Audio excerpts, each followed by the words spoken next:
Hello, ladies and gentlemen. Welcome back for another Ixalan draft. We are here. We've adjusted the mic settings. It should remove more background noise, but I may be a bit quieter. We'll see how it goes. Give me feedback. Yeah, but we won our last draft. We're feeling good. I feel a lot better 3 and 14 than 2 and 13, obviously, even though it's only one game. I'd like to get to 4 out of 15, though, obviously. Huh. The a pretty decent pack here. I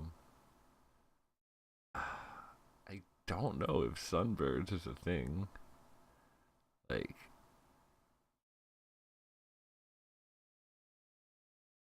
yes, if we could get to 6 mana and play it, and suddenly we're playing 2 cards a turn, that's good, but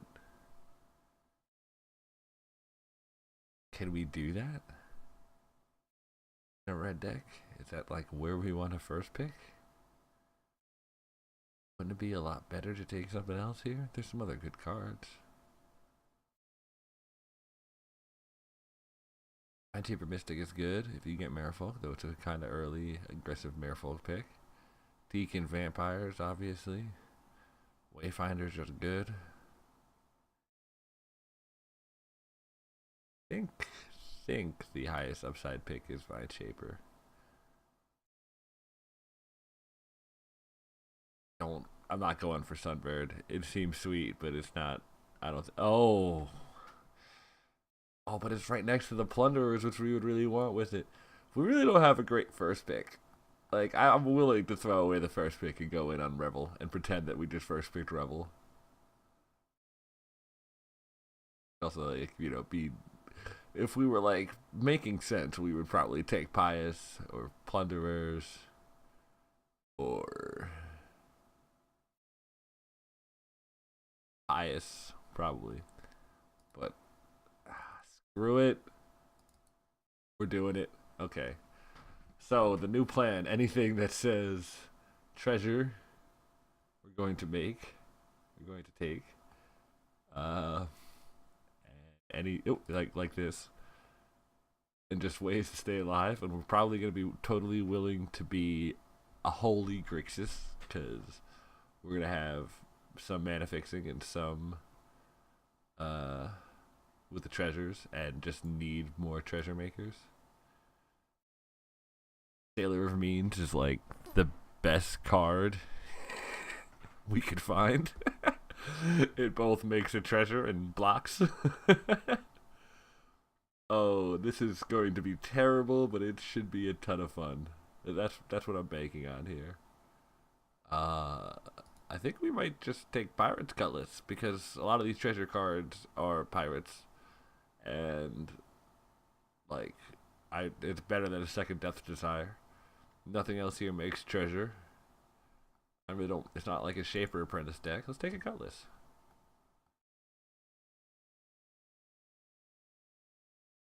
I mean, maybe the Cutlass is a slight hedge towards, actually killing an opponent sometime. But we're gonna pretend like it's a Revel and Riches deck. It's fine. It's fine. Uh oh, best card of the format right here. We would be happy with March of the Drowned or Lookout tabling. Wily Goblin is a little color intensive, though it does get a treasure. Sailor Means gets a treasure, being way less color intensive and way more defensive. We don't need the early acceleration from the Wily Goblin as much as we just want tokens. Treasure tokens. So we do want like Trove of Temptation. Because we want just more ways to make continued treasure.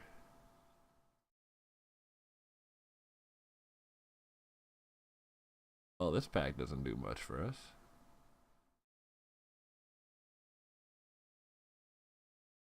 I guess we could take a cancel.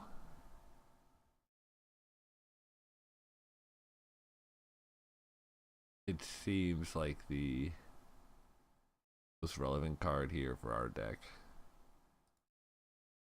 We'll likely have it up almost all the time if we actually get the tokens going. Oh, we can take another Depths of Desire. Aegisaur would be good if we were actually drafting the right deck we were supposed to be in, where we have those white cards and stuff like that. Look, we're here. Going all the way. We're not going to half-ass the Revel and Riches deck. We're just going to do it. We're going to do it, and we're going to win the draft, too.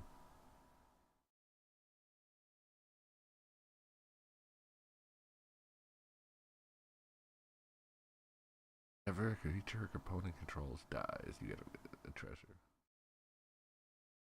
Obviously, we like removal, but we haven't really got any of that up here. Taken like any of the black removal or anything. Ooh, well, obviously, Vampire seems kind of open. I mean, Bloodletter probably just better. I mean, we kind of need creatures before we can take March of the Drowned. It only does one thing right now. Unclaimed Territory is kind of interesting, but we just Bloodletter. That also wears a Cutlass pretty well. Ooh, this is interesting. I think we're taking Skullduggery, but this deck could be a deck that wants a Shorekeeper. But I think we'll get one of those later. But I think Skullduggery is a more valuable card. Wait, what? Wait, did this table? It's the best card in that pack. How did this table? Hey, we're gonna slam that because that is literally the best card in our deck. This is the best common. This is the best uncommon. Huh.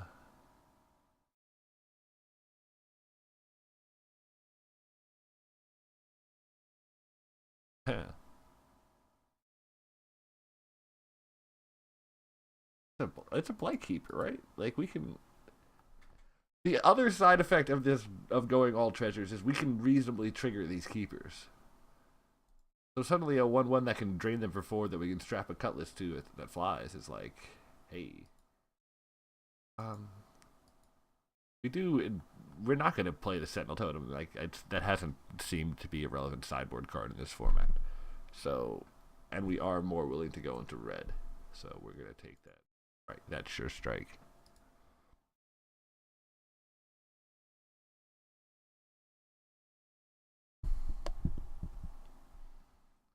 Don't really care about the Seeker. Ooh.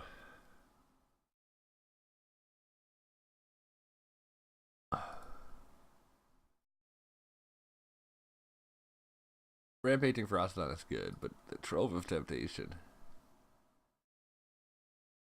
That's gotta be the pick. Gotta be. It combos with Revel because and on both sides. Like this is the combo. You make them attack so you can kill their creatures with your blockers or whatever. And then you get treasures every turn to get to the yeah, it's a threat on both sides. It has to be the pick. Chart of Course is fine. But we need troves. Opala. Can we do anything with Copala? We don't have any Merfolk. I don't think Copala's going to be good. I think the answer is boom. Prosperous Pirates. Plunderers. I almost didn't even look at the rest of the pack. I almost just double clicked that. I mean, I should have because it was definitely the card we were going to take, but. Do we want a Glacial Fortress? We don't really want to play white. That's the problem. It's not like it's helping us play our red. I mean, we probably just take one with the win, right? To strap on a Deadeye Plunderers to win the game. Do need some sort of, realistic ways to win the game.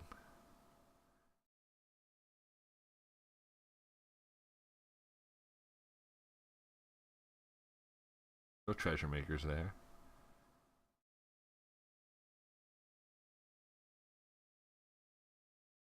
Sailor. Hype.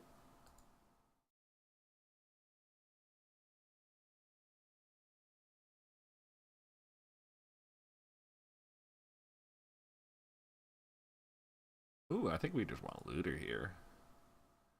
Kind of low on 2 drops. It's not a. We really want the Dire Fleet Interloper, I think. Is that what it is? The 2-1? I don't know. I don't think it's the Interloper. The 2-1 that when you die you get a treasure. Obviously, that's like our 2-drop of choice in the deck. But do we play all the Trove of Temptations we get, by the way? Like, we'd play all of them, right? Because they just make a treasure every turn. And that's just, like, we have win conditions. Plunderers is a massive card in this format. Oh, Hoarder. It's the Hoarder, not the Interloper. Pirate's Prize, it's good, but I think Hoarder's going to be better. We still need 2 drops. Like I said, Black Keeper would be relevant, but not exactly what we want when we can get a Hoarder.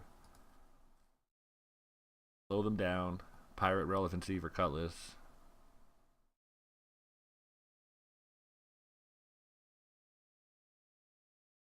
This deck is sweet.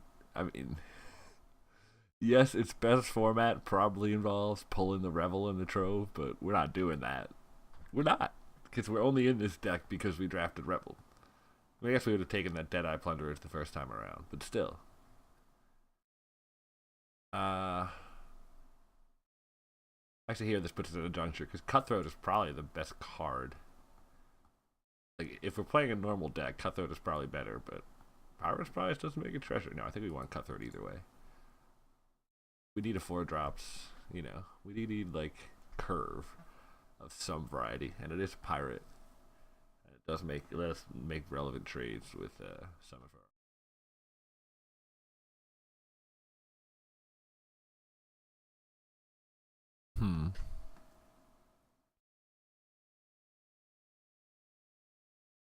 I don't really love Brazen Buccaneers in the deck. I don't really love Queen's Bay or Dual. I think I'm just gonna take Spell Pierce. Right? Actually, I guess Storm Sculptor is good, right? That's probably very good here. Replay some of our treasure things, and just strap a Cutlass to it and attack for 5 every turn. That does not seem bad. We'll take a Pirate's Prize. I don't know if we're gonna play it. Take. Ooh. Want a March? We want another Storm Sculptor.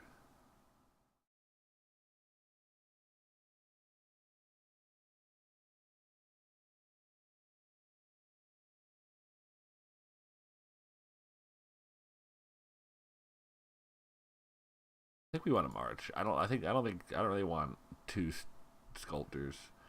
When you get the hand with both sculptors and you can't do anything, it's just miserable.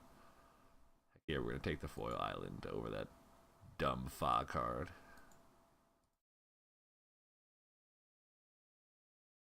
It's a pretty cool plains. That building in the background. Ooh, search. Like, you know, search is worth like almost 4 tickets. So that's your first thought. But also, like, I mean, we can relevantly trigger this, right? We've got 10 non-land cards, or non-creature, non-land cards. This is not an unachievable dream. I think we slam this. Like, if we activate it, once we activate it a couple times, we're just gonna win.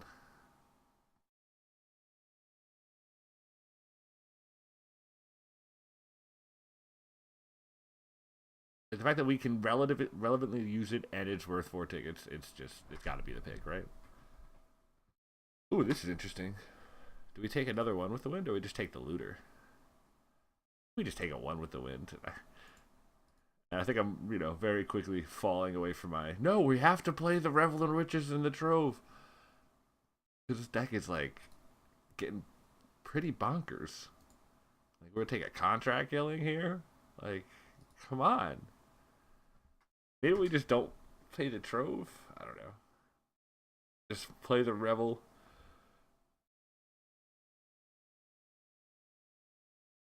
That might be better. That might be the first thing we do to change this up. Oh.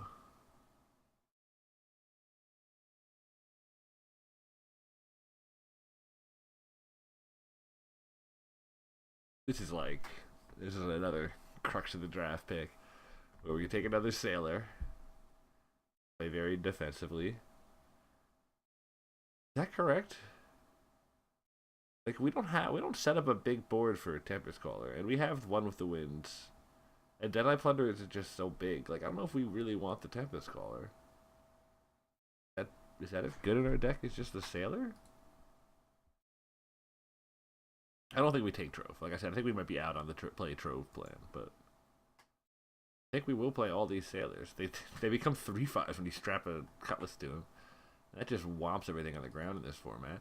Oh my goodness, we will take another contract killing. We could probably, or do we just take the Pirate Clasm? Everything is a pirate in our deck, except for the Storm Sculptor. Everything. I guess the Blight Keeper.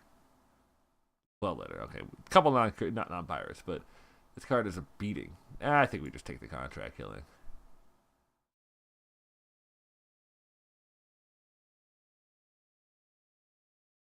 I think we just take the pirate.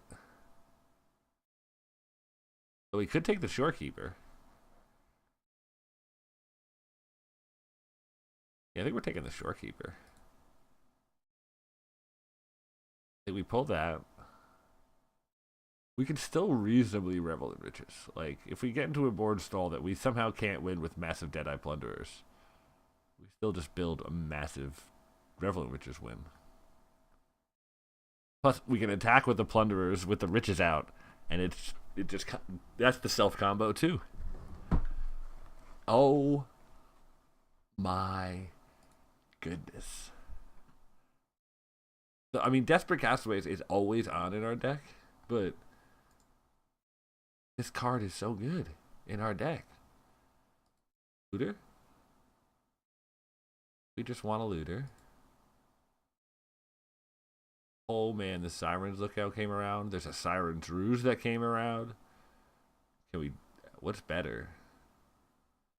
Probably the Lookout, right? Exploring. Just getting us, making us more consistently from 3 to 5.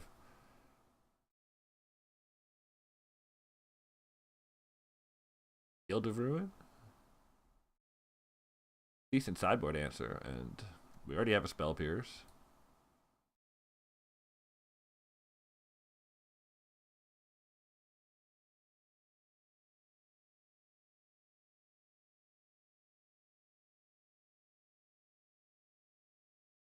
I don't know if we run both marches, but I know we don't play a bishop or a swashbuckling. Deadeye?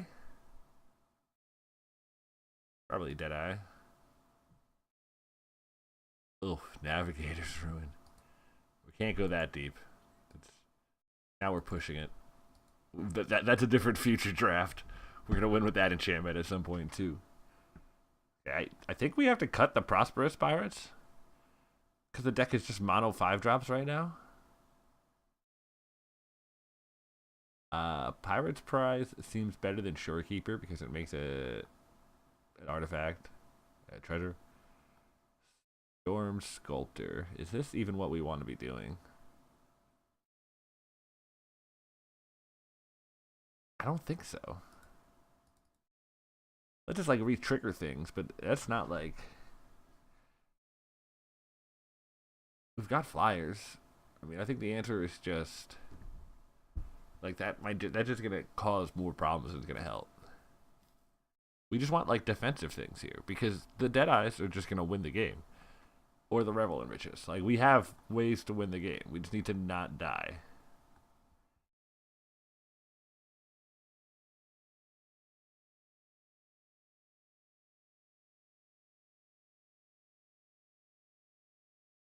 I think we take out one of the. I don't think we need 2-1 with the winds. We can play both, but we don't have to.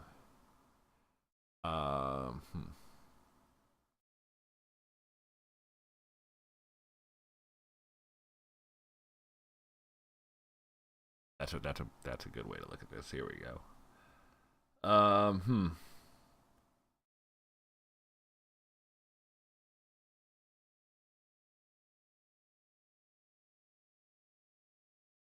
I kind of only want to leave the Blightkeeper in because I just don't. I'm not really rolling in twos. I know it's not a great defensive creature, but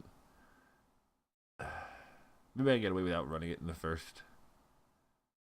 And like nah, but we can also trigger it at the end.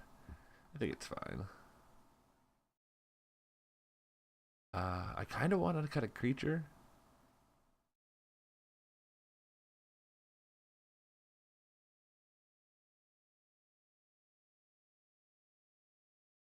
We cut cancel, and we cut the Tormentor. While this deck does have a use for the 17th land, it also makes so much treasure. And I know we want to save the treasure for Revel, but it also like the treasure lets us get to where we need to be, and then even if we're just making one treasure every turn with Deadeye Plunderers, like the difference between 16 and 17 land, getting the extra token for Deadeye Plunderers, is that worth getting out? Is that worth the problem if we go to 17 and we flood out? I mean, we have 3 Deadeyes. We always have a way to spend the mana. And we have enough 5. I guess we do want to play 17. Then what do we cut? We just cut the search. No, we've got so much stuff we can get with it. We just cut Pirate's Prize, right? Or one of these depths.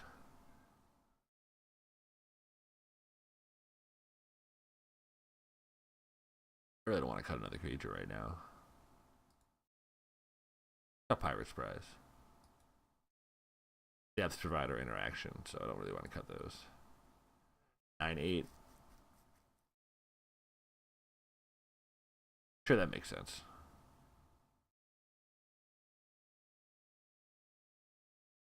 All right, let's go to round 1.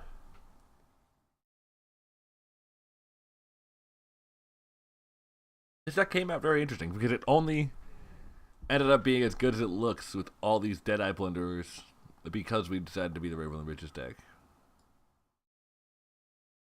Well, maybe not. I mean, I guess like that. I guess we do take that Deadeye Plunderers there, but do we stay on task with the other stuff coming around where we have a Vine Shaper Mystic in our pocket? If I wasn't really looking at what was coming by in Merfolk anymore because I had turned off that part of my brain. It was only looking at treasures. I don't think we can keep this hand not knowing what he's playing. We might just die before we get to do anything. That's okay. We'll top that because we do want the land. Oh, he's dinos. Uh-oh. I think that deck is very good.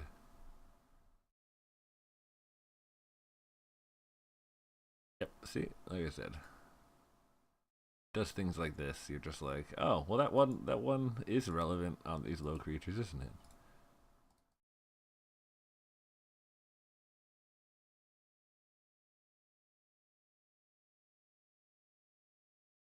Depending on what he does here, the answer still might just be the one with the Window Shipwreck Looter. Green White is not. I mean, that's a pious. And Ixalan's binding is not like rolling in great ways to trade with that creature. Like if he stomps it, we still trade. Becomes a 2 for 2 instead of him just, eating it. Ew, Drover.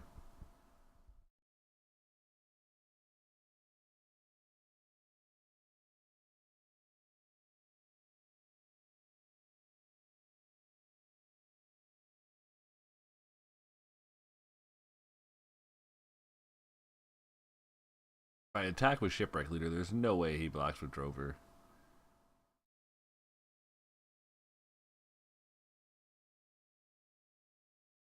But I still think I kind of want to just depth the Hammer Skull.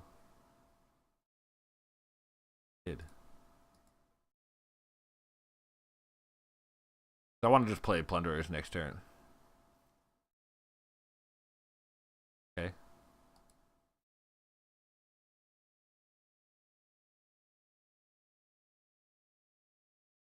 Kind of okay with him slashing my Shipwreck Looter.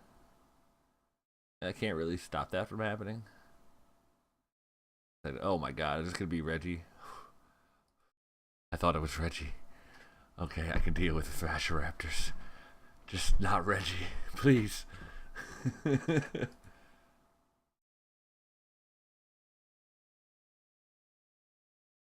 I do like two-color dinosaurs better than three-color, but you know, his deck seems alright so far.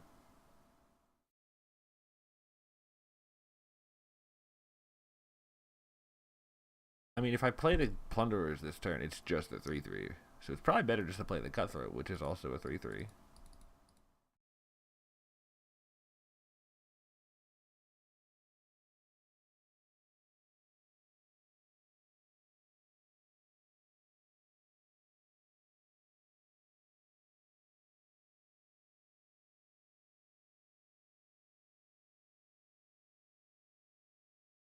Hammer Skull.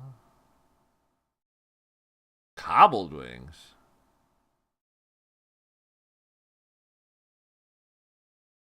Okay, then. Ugh. That's not good. Like, we can theoretically, like, get in the way of that soon, but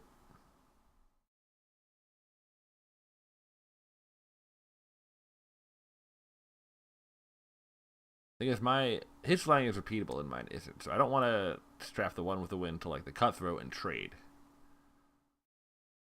I want to get the Plunderers with the one with the wind on it and get an extra treasure out, so I can repeatedly block something. But do I have time for that? Because he's gonna attack me again next turn. I can go to 8, and then he does unless I kill that Hammer Skull. He has a free Hammer Skull attack.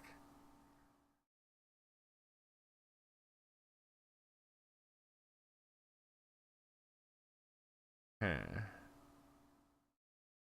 He attacks me down to 8. I've played Plunderers. He attacks me down to 8 next turn. I untap. I can one with the wind, and if I draw a land, I can Bloodletter. Yeah, it doesn't feel great.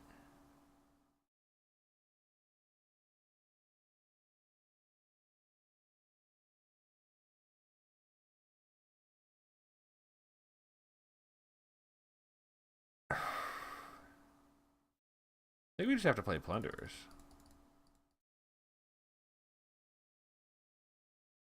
And like, if we top like a Sailor of me, well, no, because have the land, but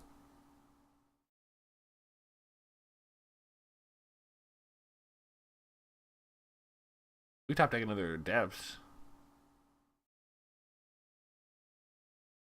Feel real bad when we top deck our one of our contract killings, but I don't have the mana because I play the Plunderer. That's gonna be the real kick in the nads.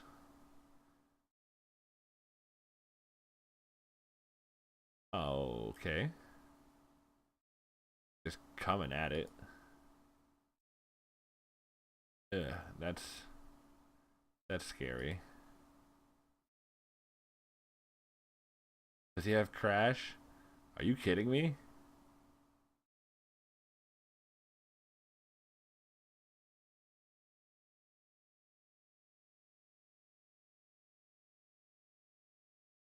I mean, yep. I mean, I wasn't beating this guy's hand. Not with my hand.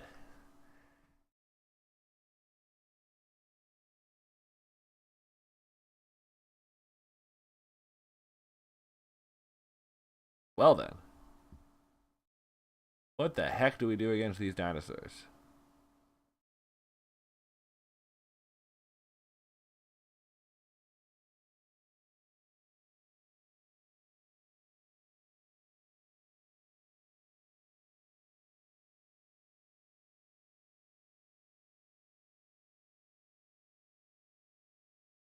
Huh. Probably bring back in cancel.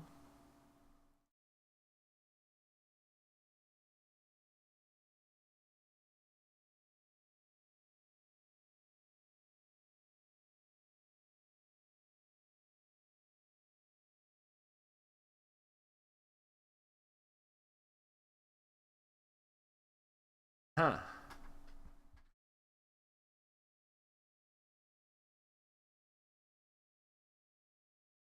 Spreading Rod doesn't feel good.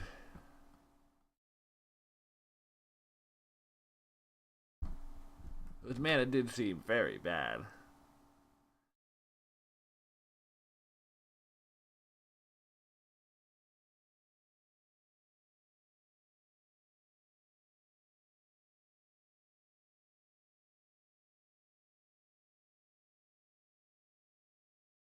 Do I just concede that my creatures have no chance against him and try to Navigator's Ruin mill him out? Like, that doesn't seem good. I think we just are where we are. We need a better hand. Not to just get run over with that Kanjali's Caller.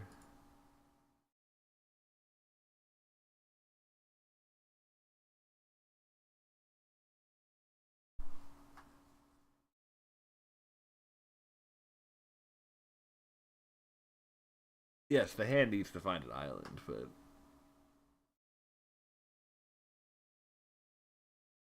it would be a lot better if it was the other way because most of our treasure making cards are blue.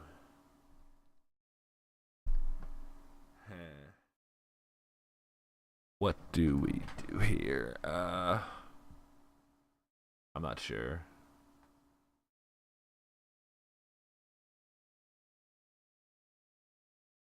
Gotta be correct to mulligan, right?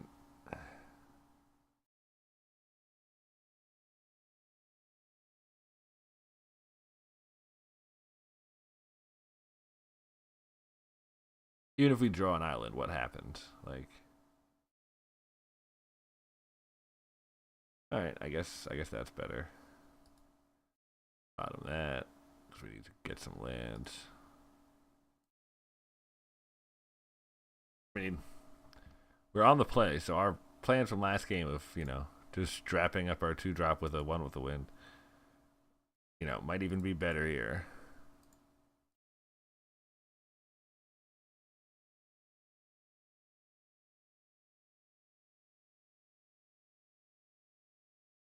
Yep. That's now the plan apparently.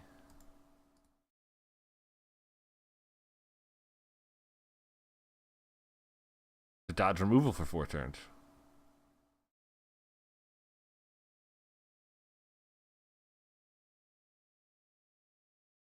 No biggie.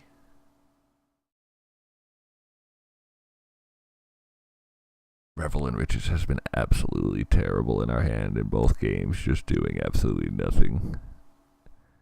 It's kind of hurting my soul that we can't.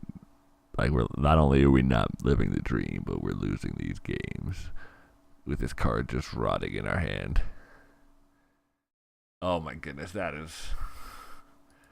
Yeah, that's what we needed. Was him getting access to more mana. We have. Oh my goodness. We have no mana. There we go. That's pretty good.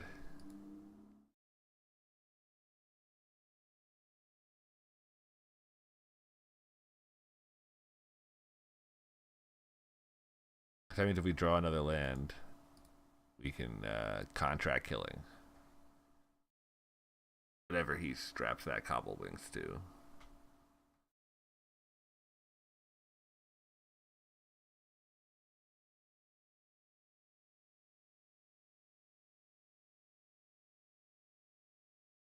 Ouch, Aerosaur? Oh, that is disgusting. Oh, well, he's getting the damage in. That's pretty good for us, actually.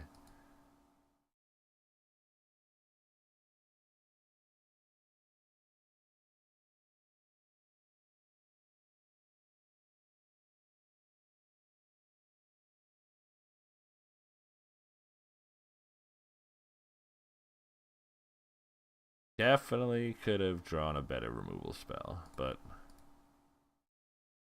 is what we're going to do anyway.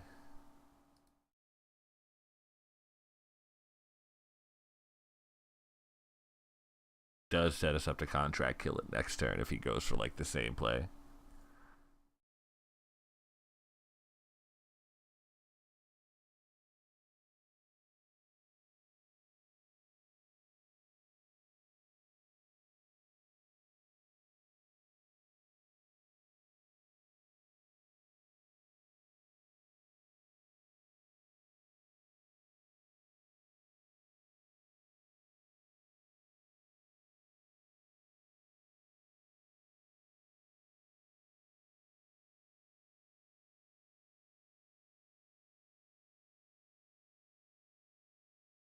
sail back? With no flash?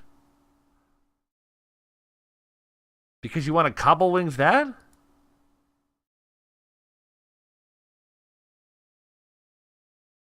That doesn't make any sense. That's because you want to hold up mana. Whatever. I mean, we're going for it. If you got the indestructible, you got the indestructible.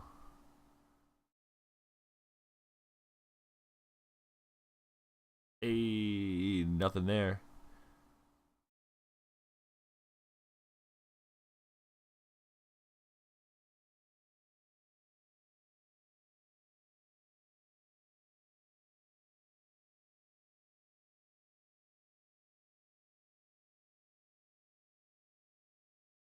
Yeah, we want the keeper because it just represents another flyer that he's got to block.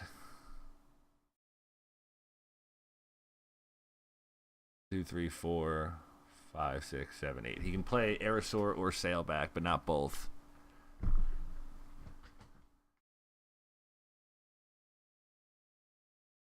Aerosaur lets him get 2 flyers, which is why it's probably the answer. Yep.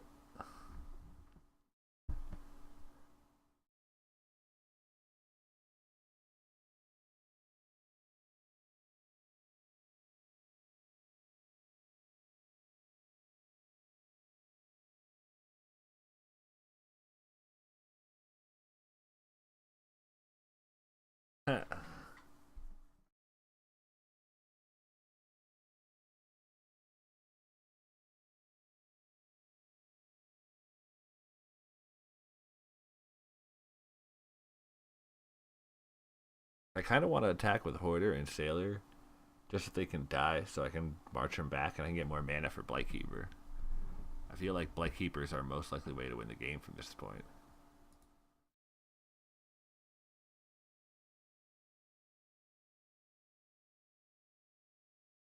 Hoarder dying gets me a token. I can get another token by bringing back Sailor Mean to this turn if he blocks like just like that. Just how I would hope.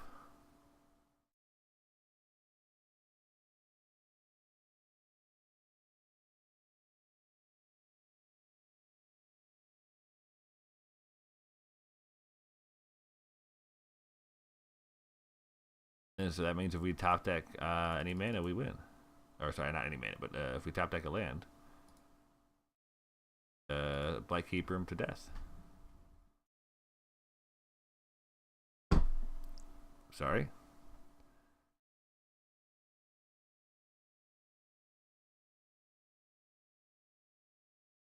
Told you this deck was keeper relevant.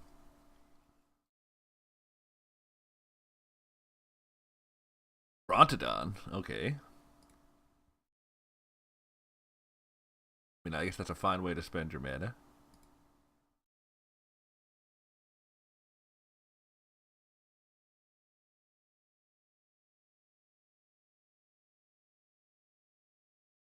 We want loot, so we're attacking with the Sailor Means.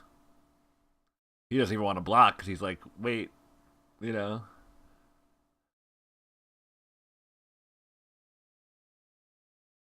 I wish I had a trick.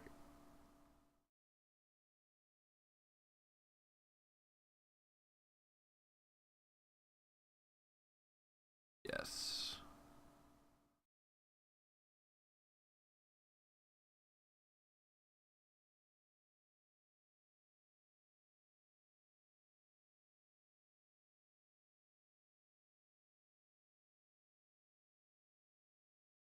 We ditched the Revel, right? I don't want to, because it like really betrays the soul of this deck, but I think we have to.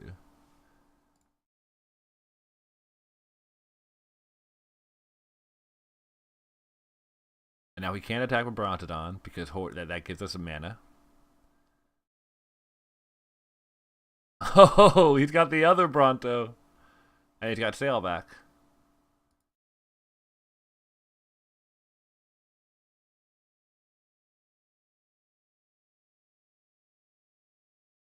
Bam.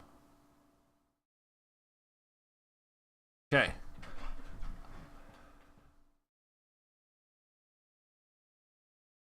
We have to just cut Revel. I think we have to just cut Revel.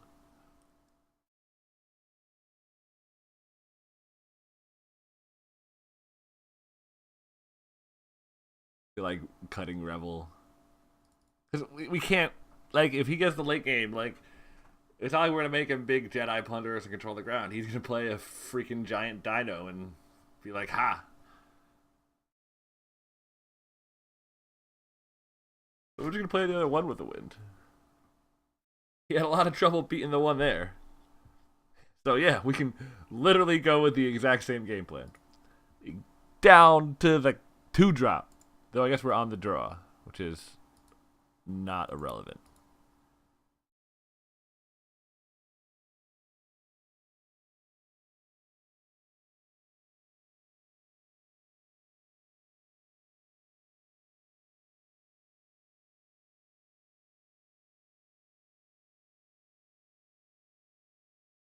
Might just block with that. Nah, we're not going to block with that.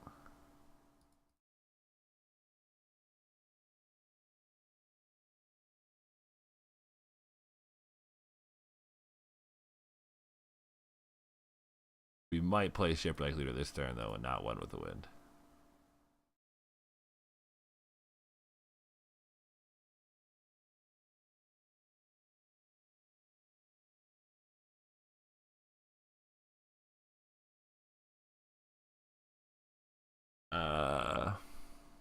We're going to just a Cutthroat because we can get him back with March once something else dies. And Blightkeeper is a much better blocker for these companions. If he's stuck on 2 mana, we're freaking set. Yep, okay. Taking the blocks. If you got a trick, you got a trick. We got March of the Drowned. Cool.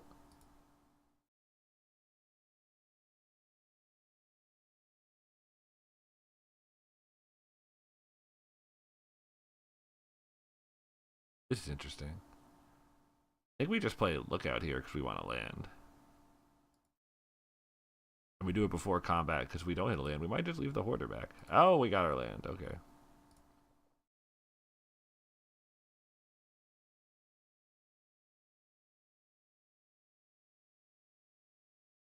And we got the correct land, too. Just perfect.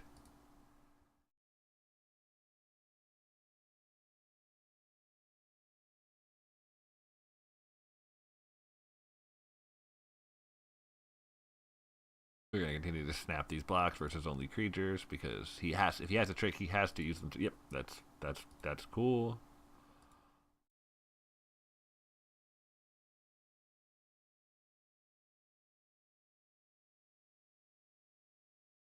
Playing 2 Shipwreck Looters against his empty board, I think, is better than playing a 1 with the wind. I don't think I need that land.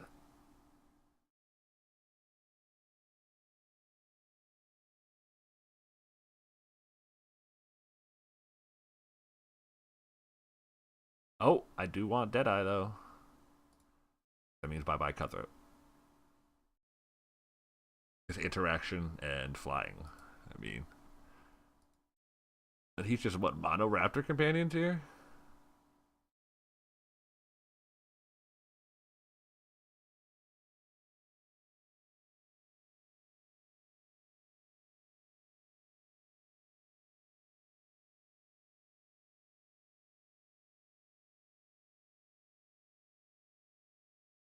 Going for it all. Incredible.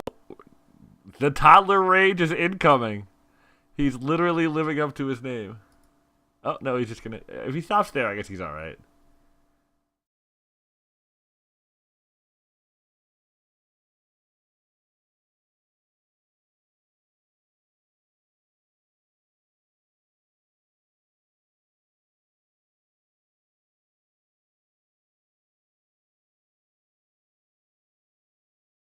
Sweet. Yeah, our opponent got a little land screwed game 3, but I think we had a really good setup in that hand anyway. We had the one with the wind in our hand the whole time, but we were doing well enough versus his board that we'd have to play it. And then our 2-drops got us out of being caught on mana. Like, we had a bunch of cards that drew cards, and we explored a card, whereas his 2-drops were just 3-1s. And then that's why he got stuck. keep this. If we draw any land, we're pretty good because we get the Siren Lookout. Devs to get us to our 5s.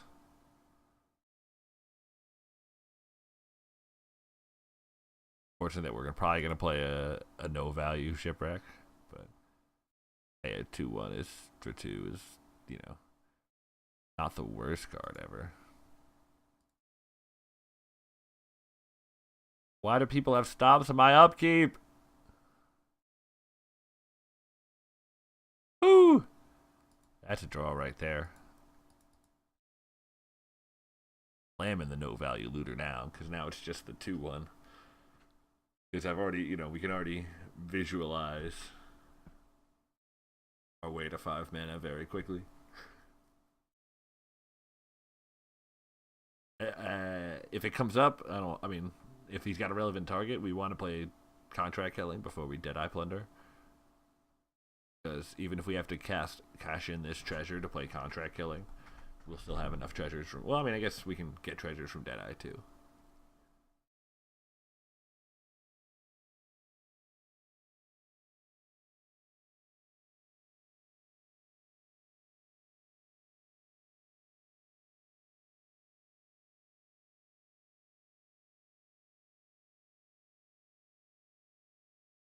Wouldn't mind hitting a non-land to bin here and getting the +1/+1 counter.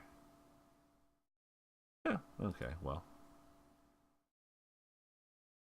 Still pretty good for us. Land still valuable here, so we're not like too mad. It does make sure we continue to get out on curve because we'll have Blight Keeper and Depths next turn.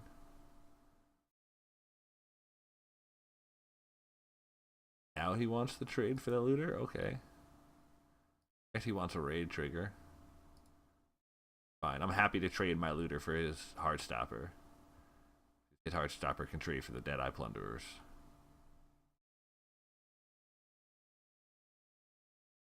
He's just playing a Bishop Soldier? That seems mediocre.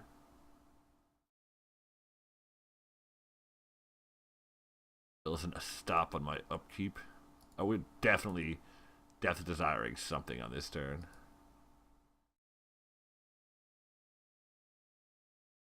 Just to get to our 5 mana, guaranteed.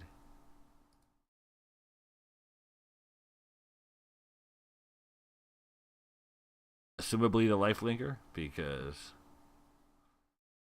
unless he cutlasses, in which case we'd probably bounce the 4/4.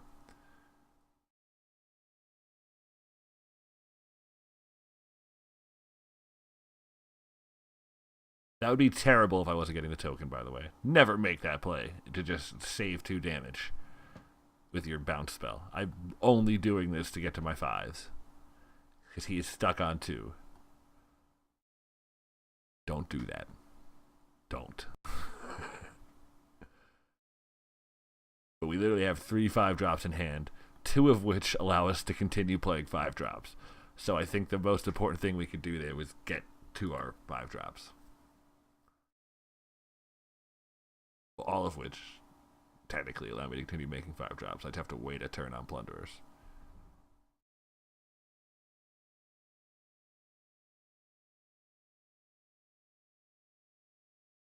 I don't want to give him a treasure. So I think I'm just going to attack with both and play Plunderers. Instead of... I was going to Contract Killing almost anything he played, but he found something that I just don't want to Contract Killing because he's stuck on 2 mana.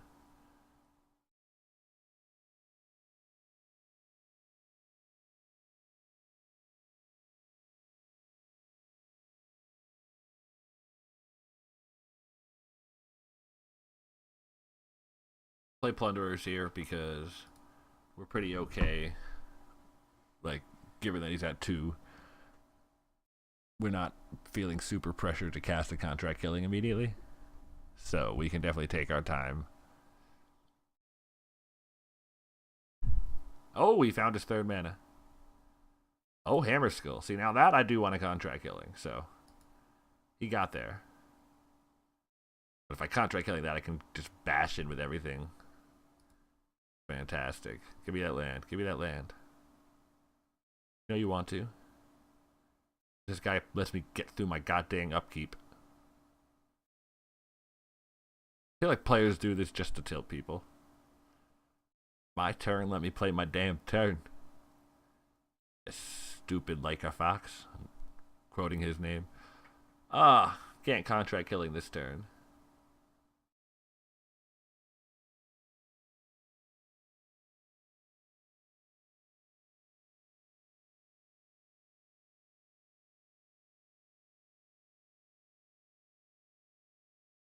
I think I just attack my flyers and make Sailor means.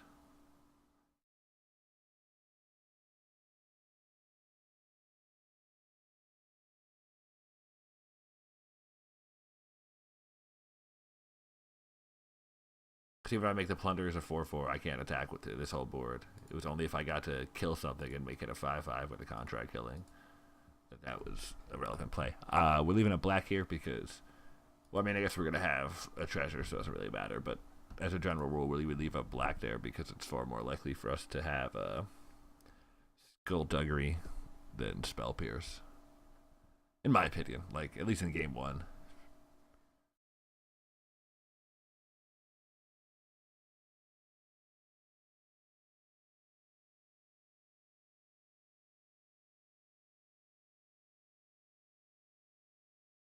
He can attack with Hammer Skull, but he's got to attack, like, the only way to get a profitable attack is to attack with Hammer Skull and Hoarder, and then it's not even profitable because you're just trading. Oh no! Oh no!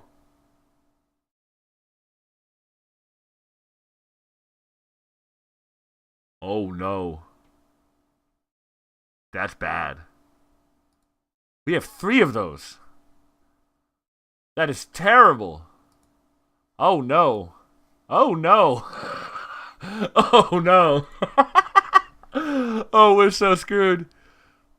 Oh no. Oh, buddy. Oh, buddy. Okay.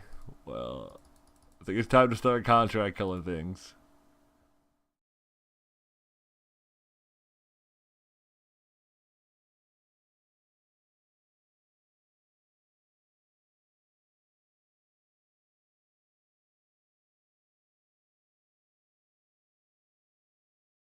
I'm not going to cash in these treasures to play Dire Fleet Hoarder because the Hoarder doesn't even attack. So I just don't see the purpose. I would rather have them up to contract killing whatever he plays next.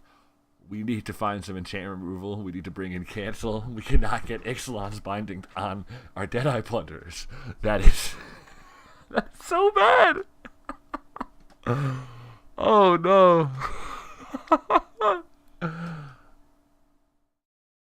that is brutal. Wow, I just noticed that these cards actually say that there's story spotlights on them. Hold on, can I like right over to the left of my mouse? If I go any more left, it's gonna highlight the Sailor of Muse. Okay, he's only a vampire though, so that's fine.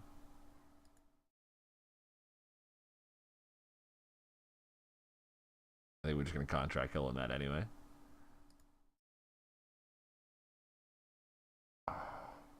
Because we can't play our Deadeye Butler.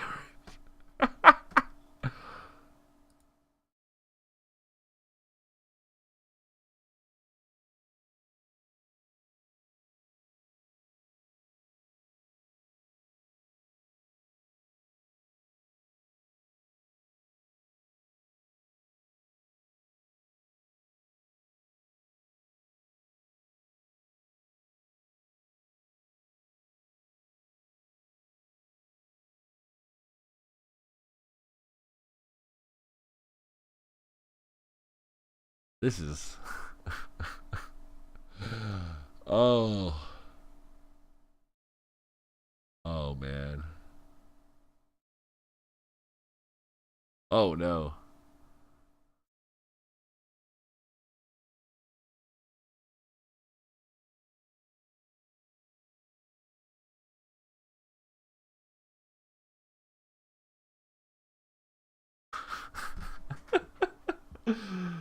this is.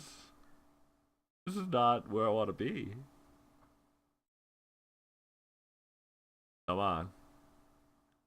I don't know if it's magic or it was my internet, but either one of you, just come on.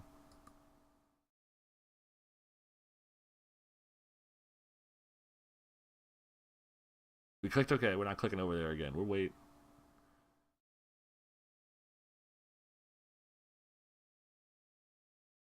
We're up to 8, so we can Blight Keeper once, but we won't be able to Blight Keeper a second time.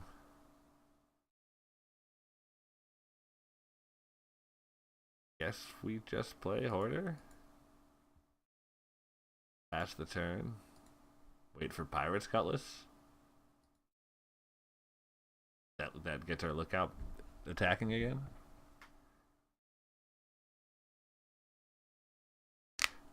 Oh, Jesus.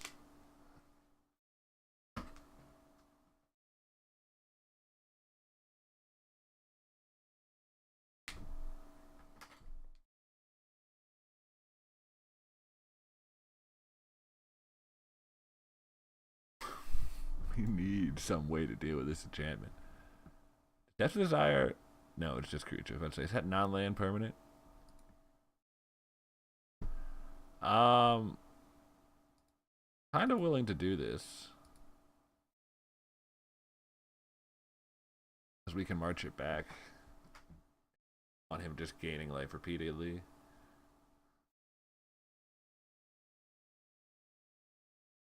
So show me Raid Pirate that discards. Like, get this Deadeye Plunderer out of here. Nope, that's not it. He needs to hit a land, because I don't know if I can deal with a 4/4 Vigilance.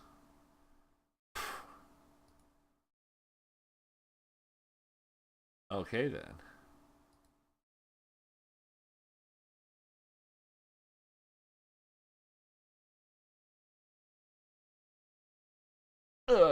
What do we do here?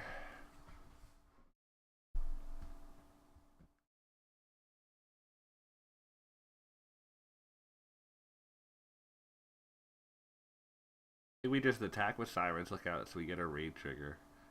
And then we march back the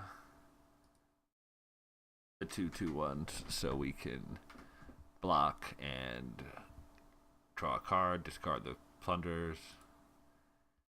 Whole shebang.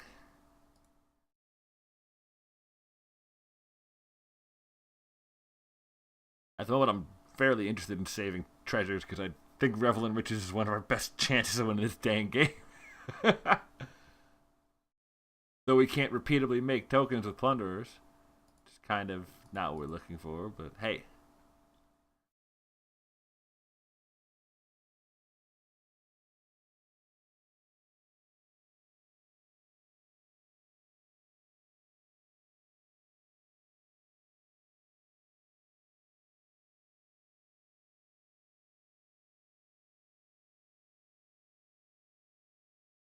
Yes, please, yes. Oh. Can we play that? Let's play that.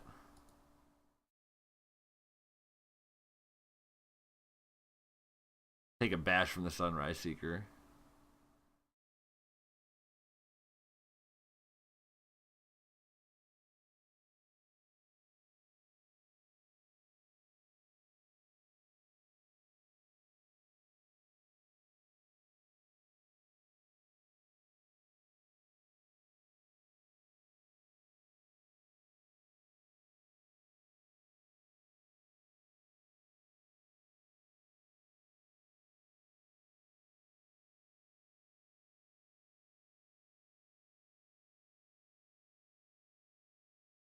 Okay, yeah, you can have your 1 damage. Slash raid trigger.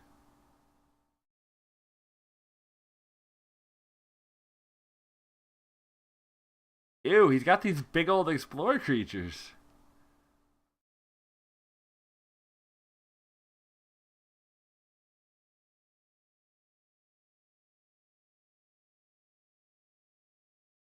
Okay. Put island into my graveyard. Yes, I don't really want an island.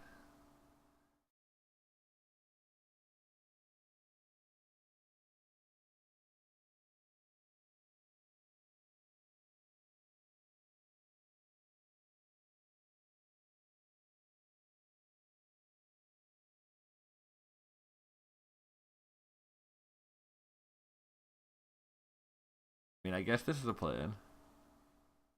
I don't know if we can make enough tokens before we just deck ourselves.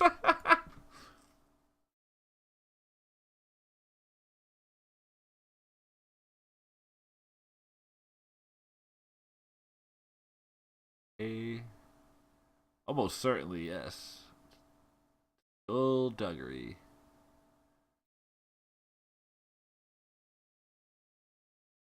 That's a no, I think.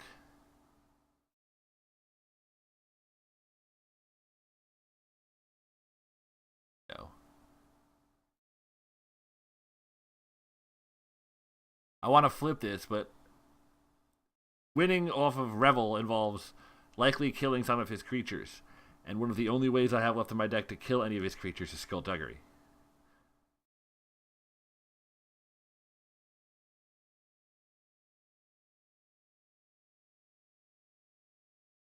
Ideally, we just mill a land. That's what we're looking to mill here.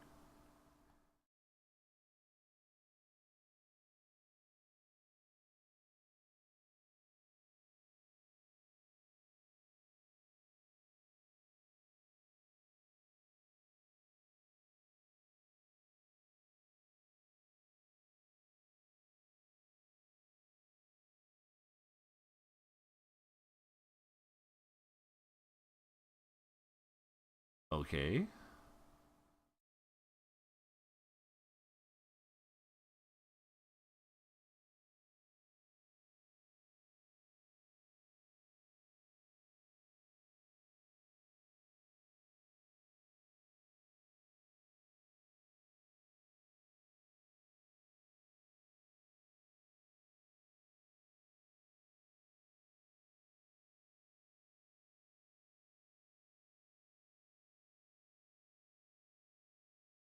I believe the answer here is the quad block, not the double block. Like we could double Dire Fleet and Shipwreck onto it, but I don't think that's as like.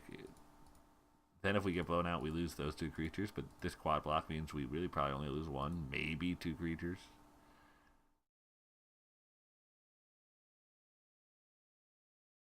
And if he doesn't have anything, we just lose one creature. Whereas the other way, we definitely lose both creatures, even in like the trade.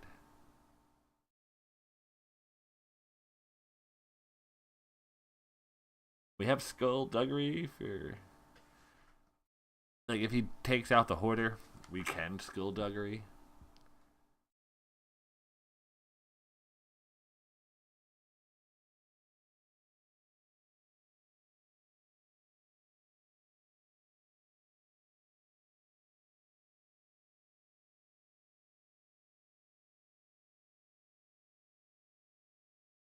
Okay.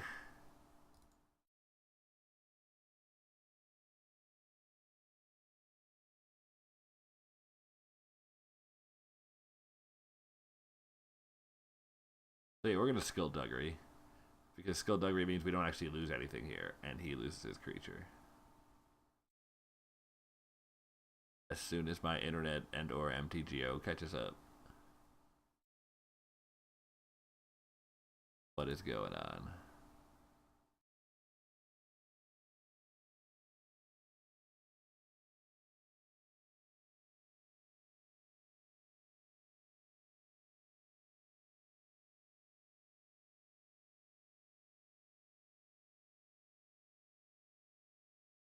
Surprise. The last card you expected me to not have flipped, right?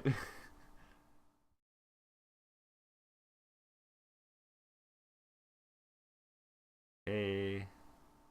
We now have 7, so we don't have to bin it unless it's a land. Or if it's Deadeye Plunderers, that just doesn't do anything.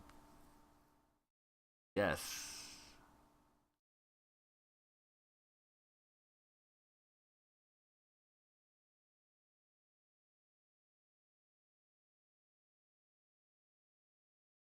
Ew! Come on!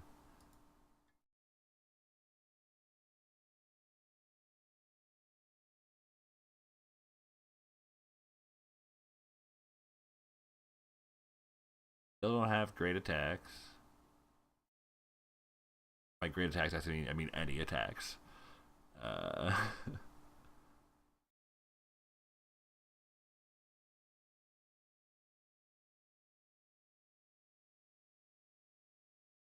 Our deck did a good job. Oh man, we were fairly resistant. I mean, we have a depth we'll probably get to soon, but we were fairly resistant to the Ixalan binding. That would have been 2 dead draws, but we were able to shipwreck loot and then Azcanta out of drawing 2 of them. Pretty valuable for us. Pretty.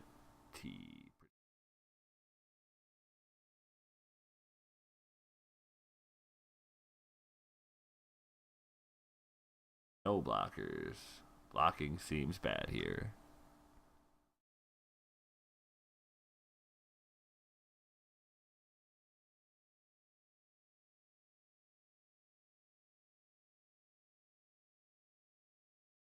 I guess it was correct to play the land last turn, so I could ask Kanda and still play Revel if I drew it. Well, this is interesting.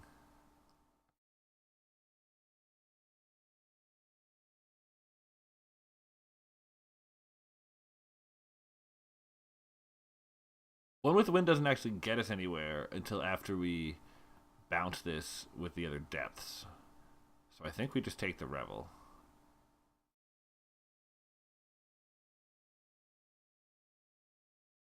Come on.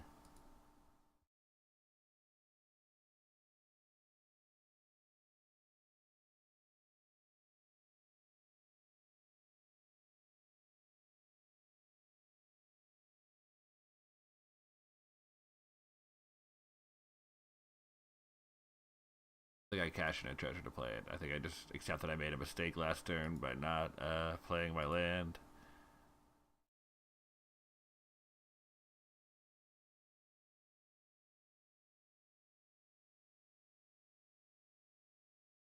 We got an O from our opponent at the Revel in Riches.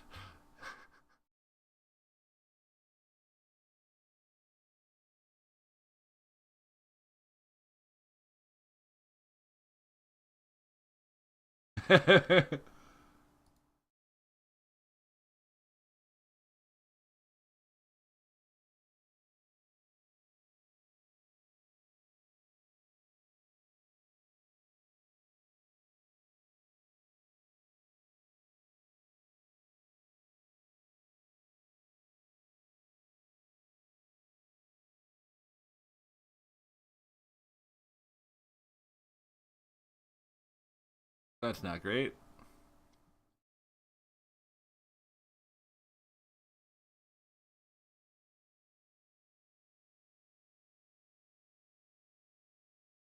Hey, we got that devs.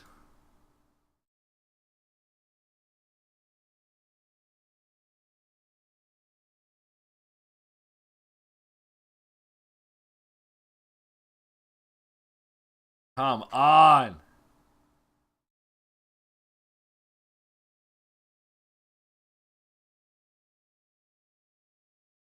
Lag is driving me up a damn wall. Killing my time advantage.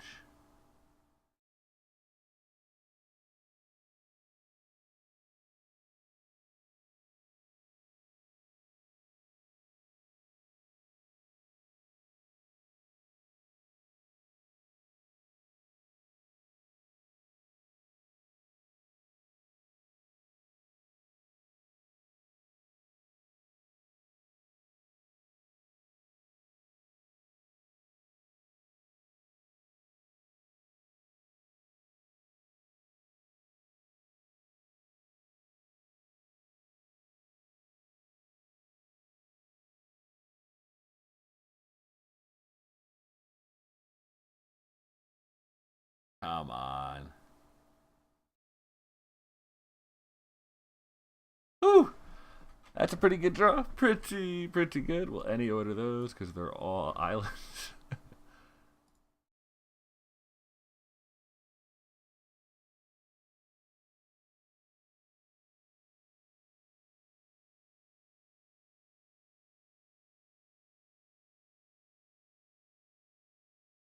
don't think we actually attack with that yet.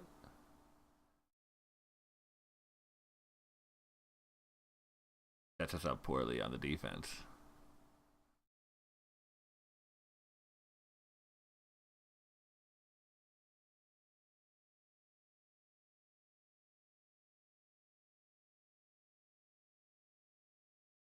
1, 2, 3, 4, 5, 6, 7, 8, 9. I've got what? 3 creatures left? 4?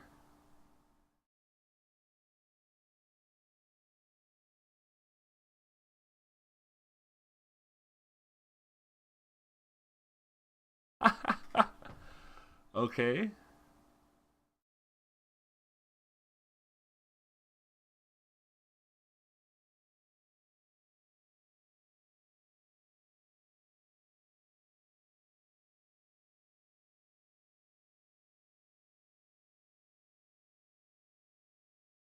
Any chance to trade for his creature is cool with me.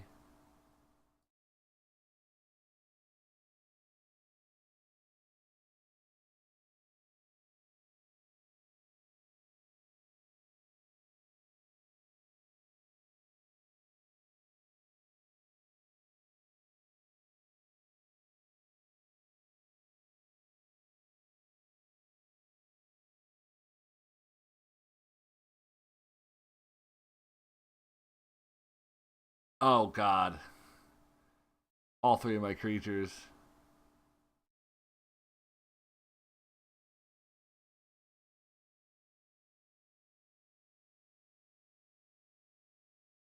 That was 7, 8, 9, 10. No, 8, 9, 10, 11 on the bottom of my deck.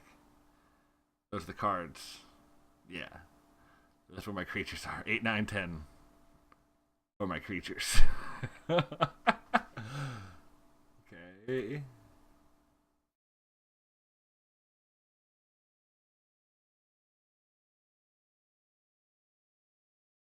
Equip this to the Blight Keeper, because then we can leave the Bloodletter still to block the Skyblade. Lagged so long, I just want to make sure we're on the right creature.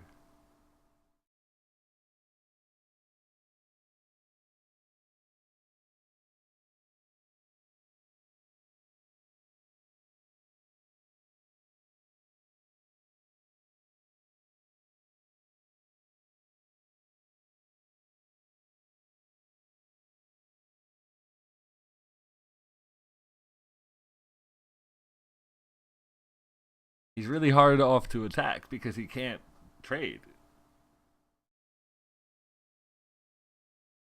Not realistically.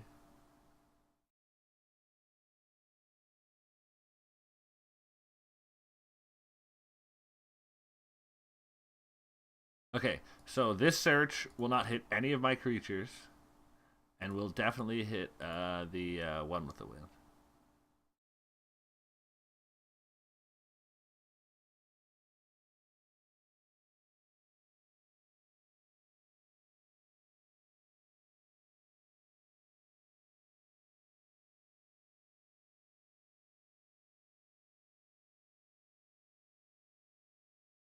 We put 3 on the bottom.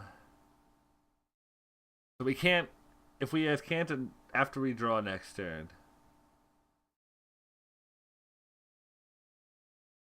With those 3 on the bottom, there's a land above that, and then there's our 3 creatures.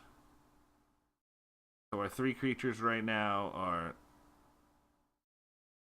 5, 4, and 3 in our deck. If we search on our upkeep, we can get to one of those creatures instead of just drawing a blank for a turn, 2 turns. But then we have to search again on our upkeep to get back. It's getting to an interesting point. Okay. Either way, I think I strapped the one with the wind.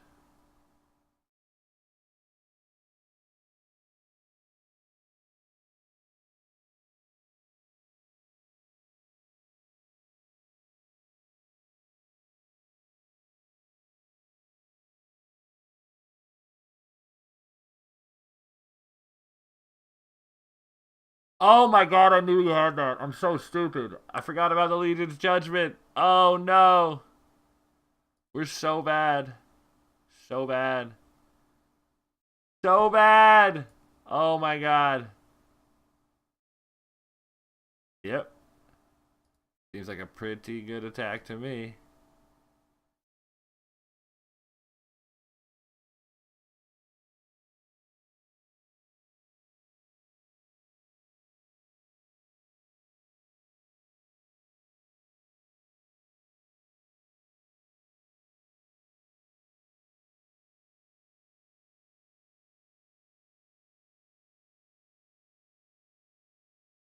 We have to ask Canton up because we have to hit the creature.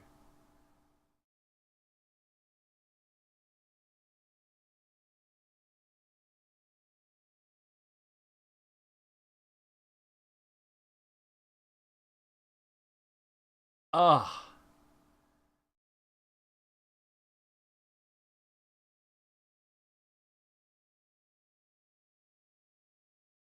And this is going to be a creature we draw.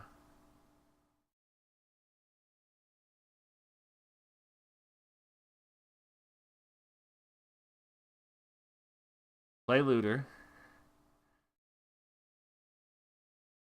Catch Cutlass. Then on our next upkeep, we ask Kanta again, and the Sailor of Means will be on top, and we'll play Sailor of Means. And then we'd have to get through one more turn after that. He can attack with his ground creatures, because if they die, we get the trigger.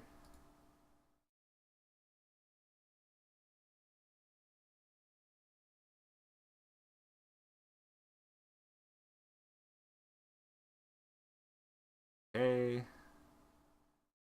Any order. Okay. Sailor of Means.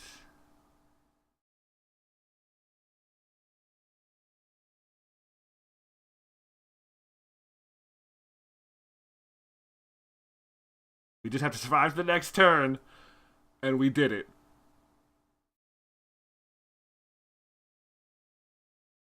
Tell me we did it. Come on, homie. Tell me we did it.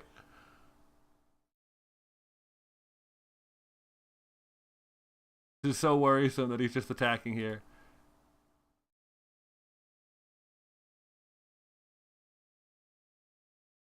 That doesn't do anything.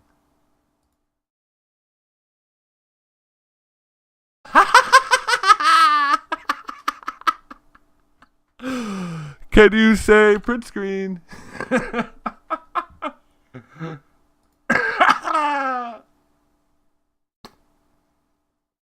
Okay, yeah, you had all lands in hand. Sure.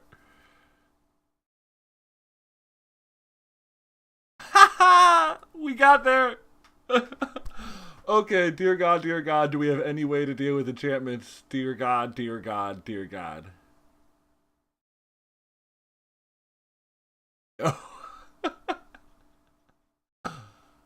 Oh, what do we do?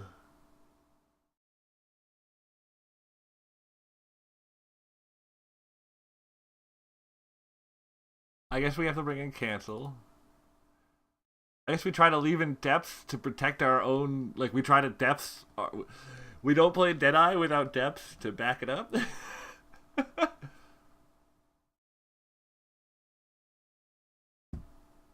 mean, Storm Sculptor would give us a good alternate win condition, too.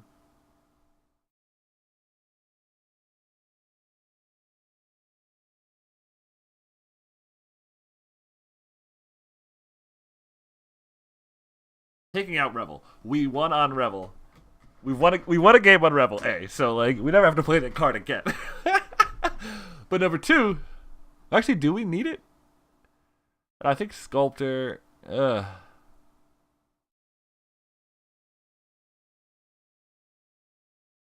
just feel like as white black, if he's got enchantment removal, if he's got the demystify, whatever it is, he's gonna bring that in.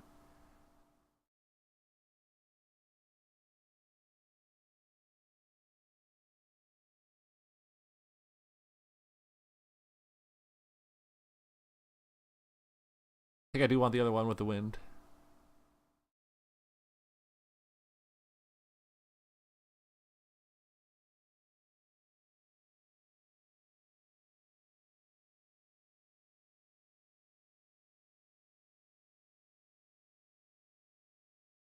Definitely be an argument to be made that we take out the Deadeye Plunderers because it's so bad against Search, or not against Search, against Ixalan's Binding.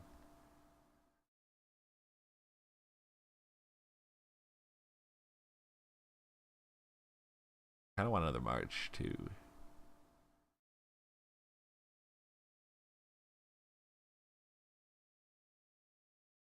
We're getting tight here. Okay. Pulling a land because we don't think Plunder is going to be that good. Pulling a plunderers. Pulling a sailor? No.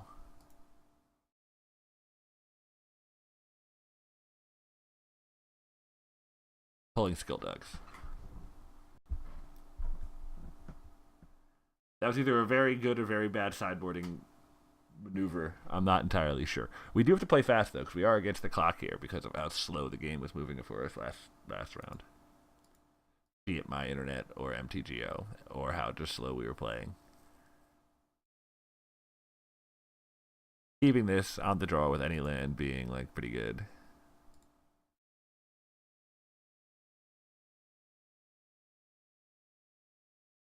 Ouch.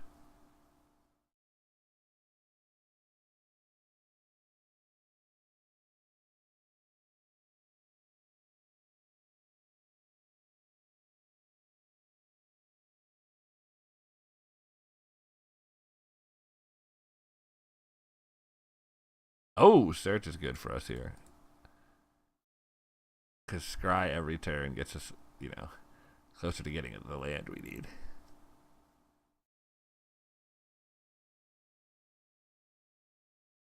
That's not good.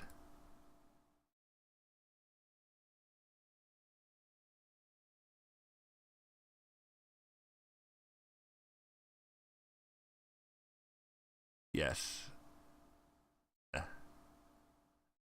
I still think it was correct to bin it. It doesn't block anyway, and it's not a land.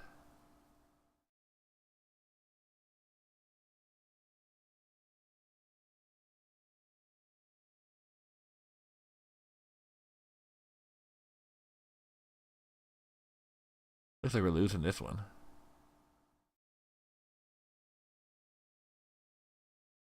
Too far behind.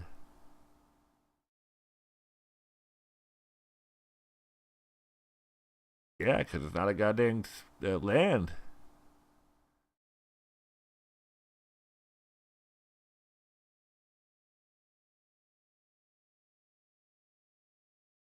It doesn't really matter. I guess Sailor means gets us towards playing 2 spells next turn.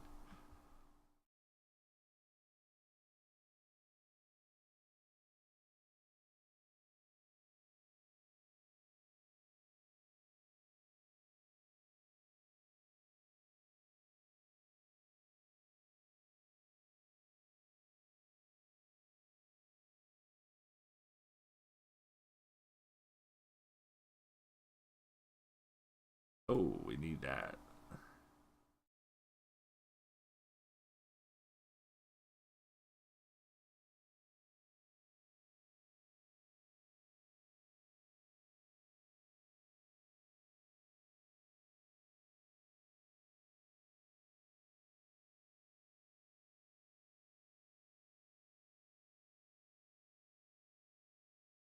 I'm borderline conceding this game on time because we're not likely to win.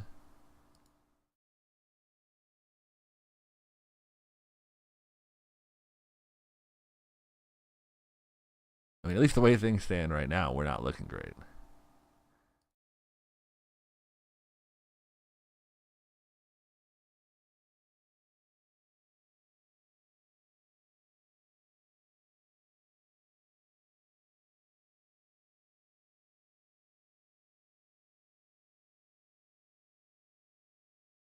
Definitely clicked okay there.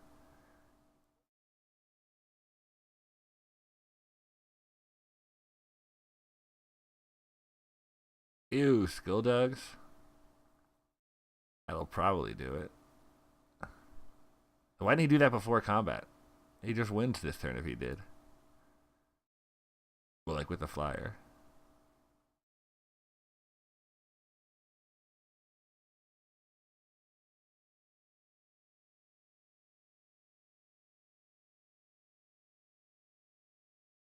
Uh,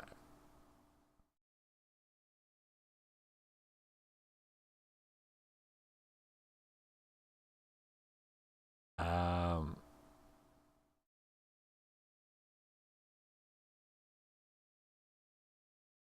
just graveyard that.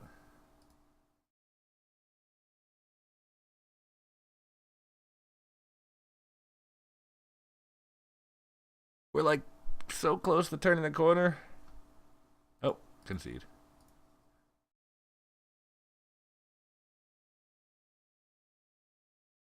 Huh.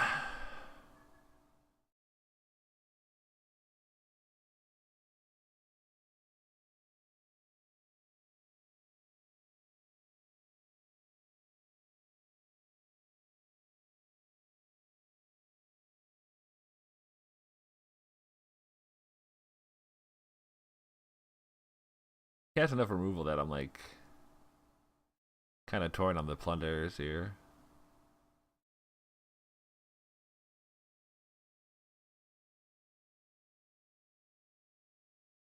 We just add the land back. Play here.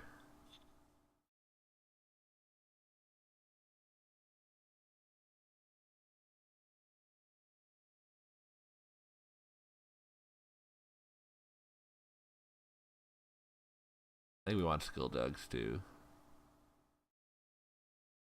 Maybe we do pull the plunders back out. Oh no, that was the second one. No, not that.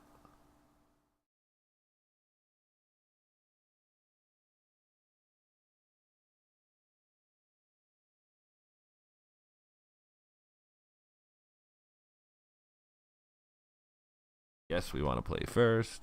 Yes, we want to keep.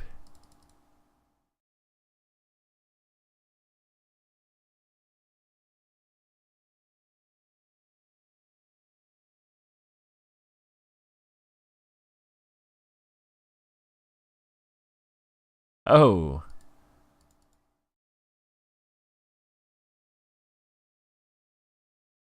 We have seen Legion's Judgment, so strapping that onto Shipwreck Looter might not be as great as just playing the Siren Lookout. Definitely not.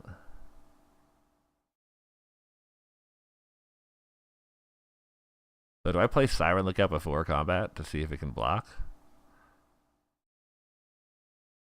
Yeah, right? Because I don't want to... Like, attacking with Shipwreck Looter against the Lifelinker is pointless. He gains the life back and I lose the life.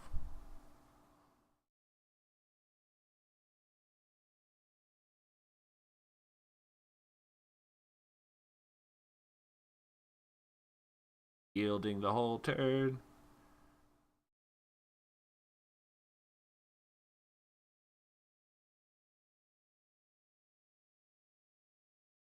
Ouch.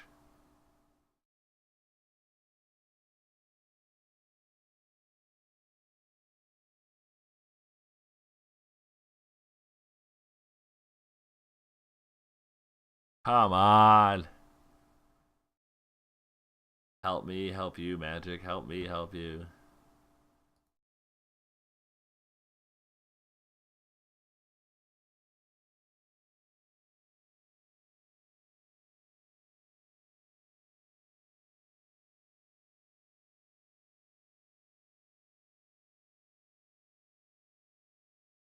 Come on. This is killing me. I can win this game if I can do anything. My internet is working. It's definitely Magic.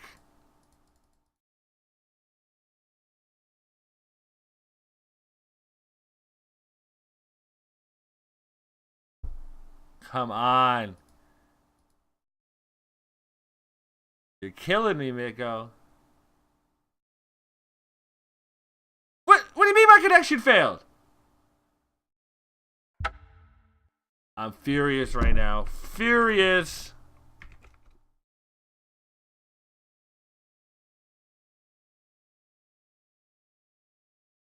We're going to lose a game to time because of this stupid connection problems when I'm connected to the damn internet.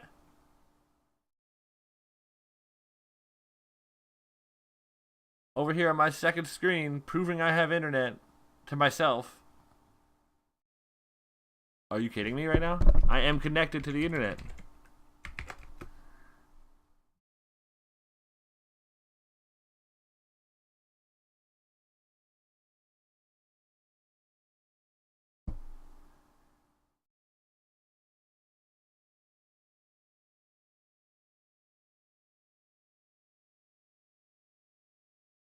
Are you serious right now?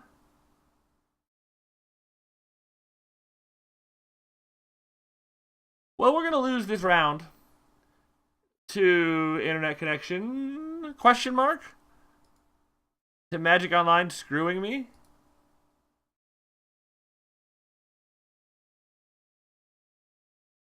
And yeah, I mean, my internet works. It is just Magic telling me it can't log in.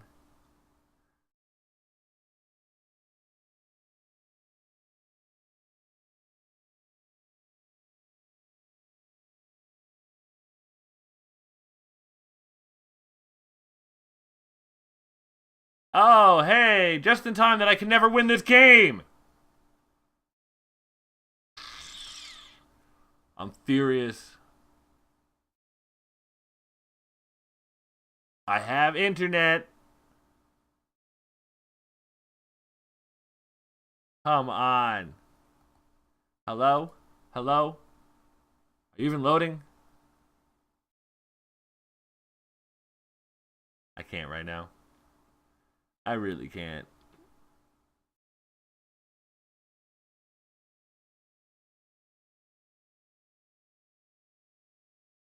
Hey, 234. Okay, can I play my goddamn land? Are you serious?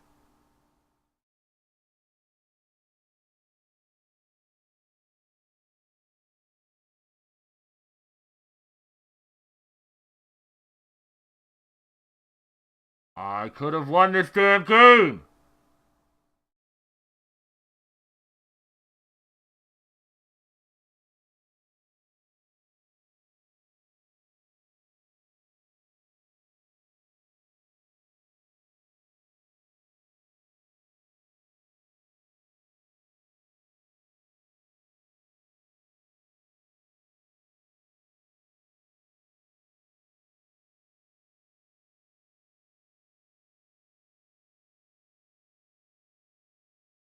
Just trapping the one with the wind to the Deadeye Plunderers, making a token every turn and attacking. God damn it! And now the Pirate's Cutlass means I can't strap one with the wind to anything and attack. There's the other Deadeye Plunderers. Ha ha ha ha ha ha ha ha. And now I can't play a land again. Great, great, great. Okay, I apologize for losing it a little this game. I really think we could have won it if Matic didn't choose to screw me.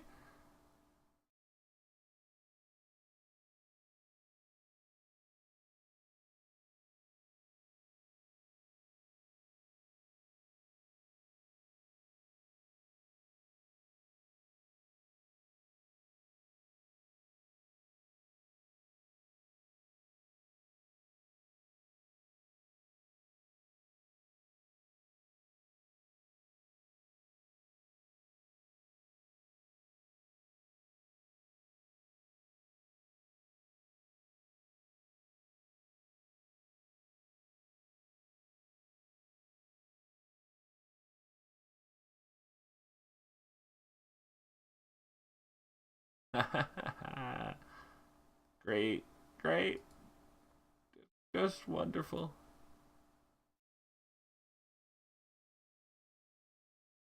I have to keep attacking. It's terrible, but I can't sit around. I've got a minute left.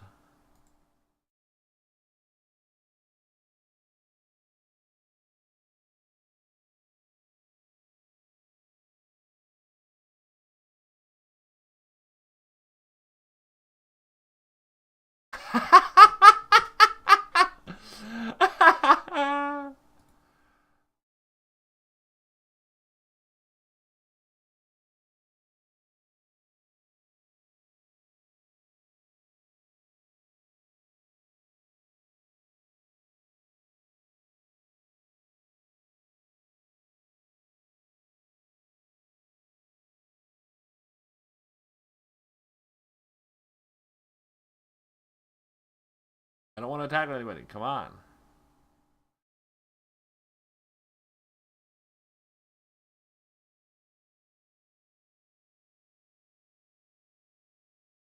I can still win this game.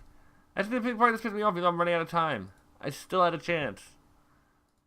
All right, not anymore. Probably would have won there. That probably wins it for him, but.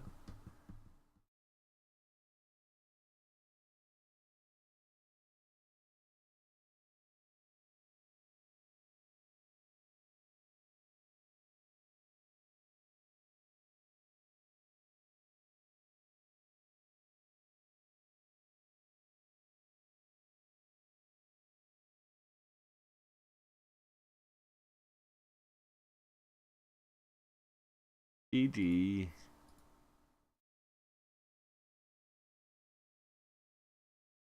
I I'm not convinced we can't. Uh, um, we probably lose that match anyway, so I'm just gonna not be tilted about the Magic Online issues. We got to win off Revel and Riches, which took too long because of the Magic Online issue. Like, we aren't down in time if it's just not going slow the whole time for no reason.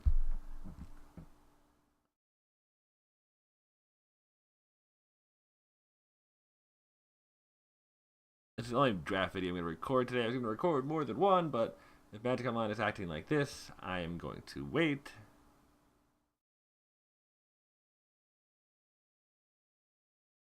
That just took forever to. Ooh.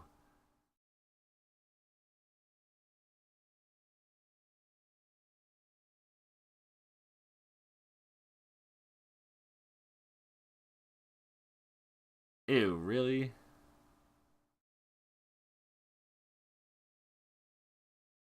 Cards that cackle at search for Ascanta.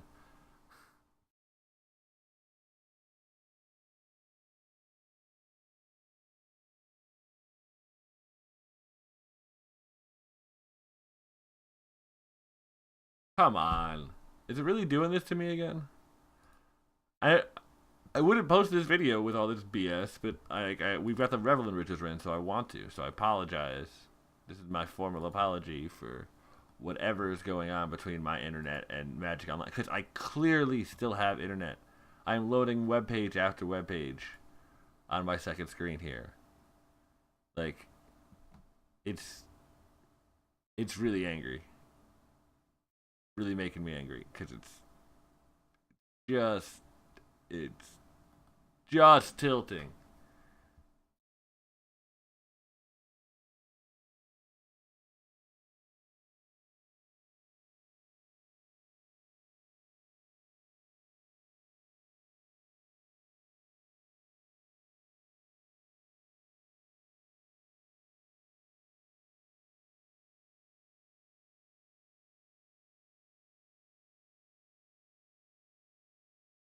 Blocks because we can block it next turn with Cutlass.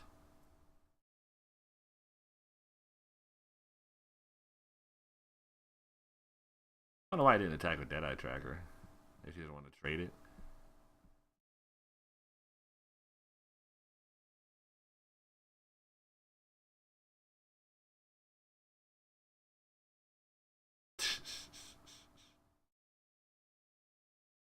Like that, okay.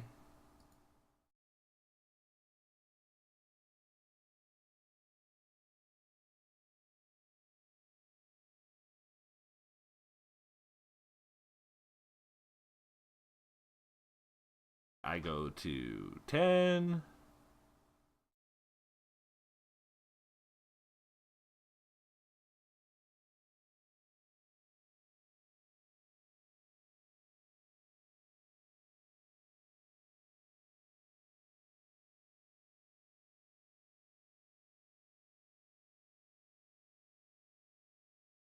Play Cutthroat.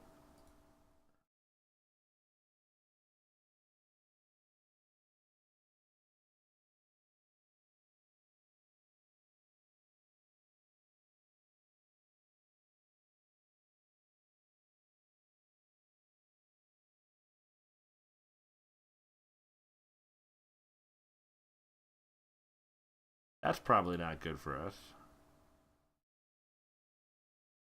I assume he's got some sort of trick hacking with the scoundrels.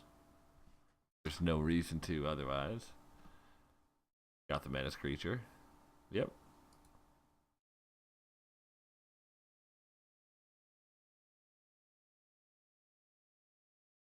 Yeah, I mean, this deck is going to get run over by this black-red super aggro pirates. I'm like, my goodness.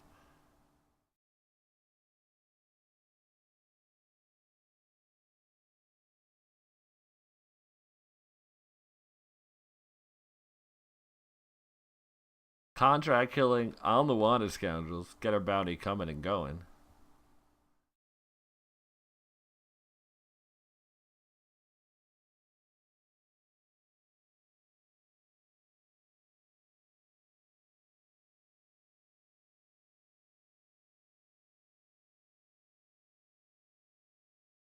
Maybe if they're playing a lookout here.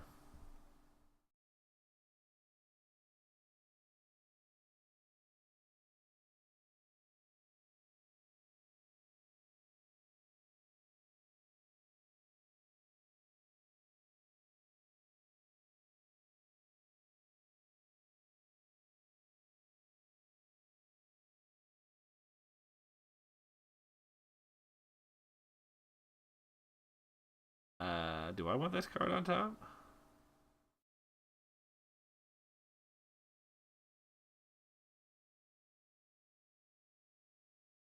No, because I mean I can't play it. I want to draw a land. It's fine if I let him explore a Deadeye Tracker one more time. It's gonna happen eventually, but I really really want to draw a land here so I can play Punders and strap the Cutlass to something. Ha ha! We cannot catch a damn break.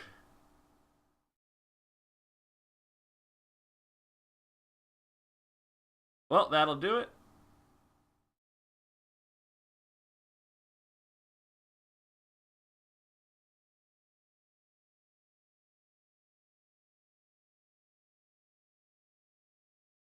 Well, is there even anything we can do? I guess we bring in a Deadeye, try to lower our curve a little bit. That's not even a good blocker. Not a good attack. What's the point of that? We're just losing here. We are gonna get run over. There's just no two ways about it. Revel images is never happening. Yep. I mean, we won a game with Revel images, so we can be happy. We can never look at that card again.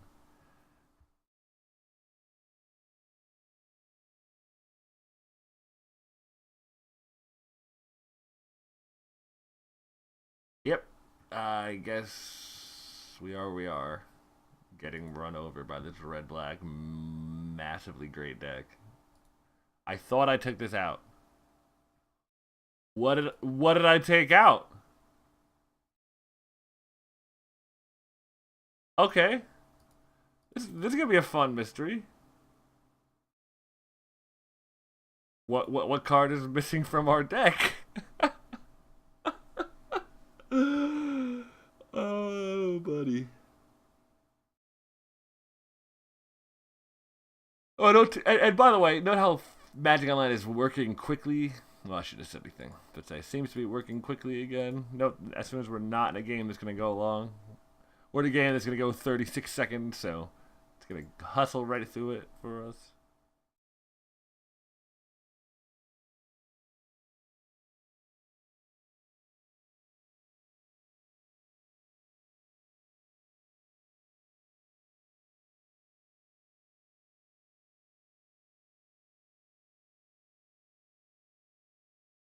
Brew can't block. That's important to know.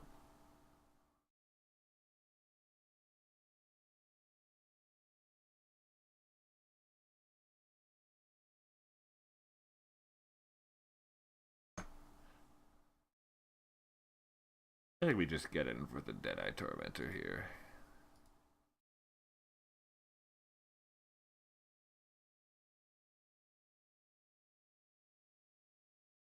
We don't really have great blocks either way. We saw multiple Skullduggeries. Probably should expect some Sure Strikes too in his deck. So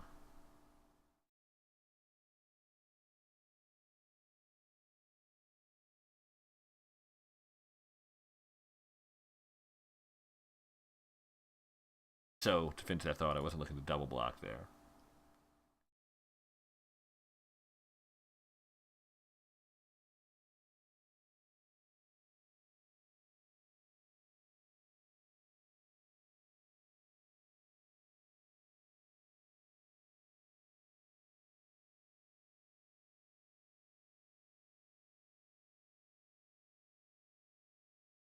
Here I kind of just want to sit back on skullduggery and depth. I know. I think I play search and I sit back on just skullduggery. Because search makes us pretty more likely to hit a land next turn either way. And it's also just a better long game plan.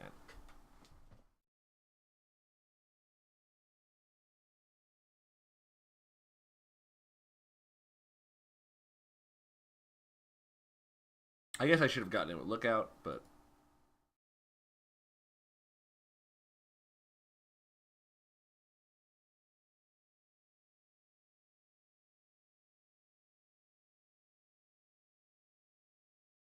double block is better if he has skullduggery, which we've seen two of. If he has sure strike, this gets us murdered. If he has nothing, this is fine.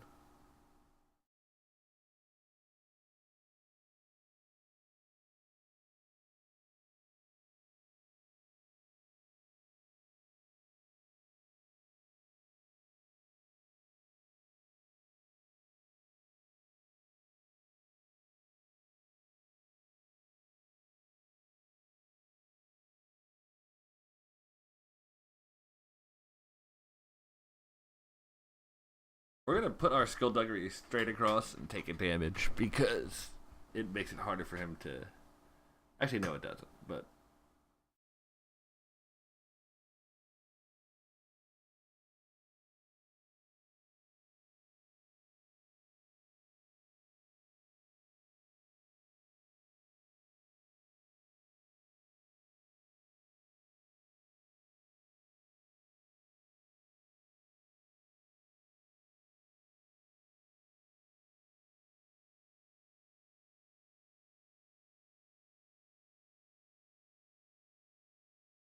hey,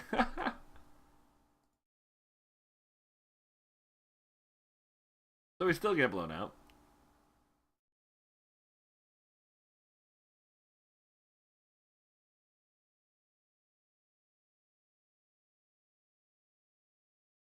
On the island, even though it's not a swamp, we would prefer a swamp for contract killing action. We will take the island. Come on.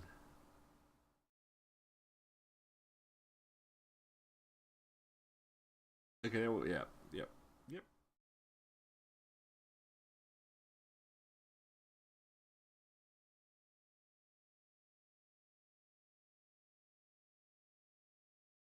I think I clicked Dire Fleet Order, so I'm not clicking any of the mana. Oh, buddy. Come on, Magic Online. Why are you doing this? Again, I have internet.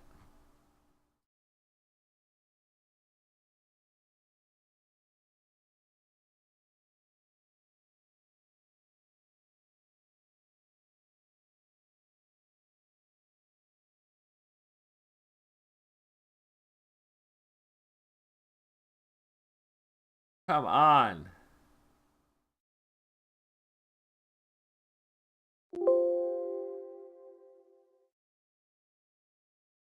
I have internet.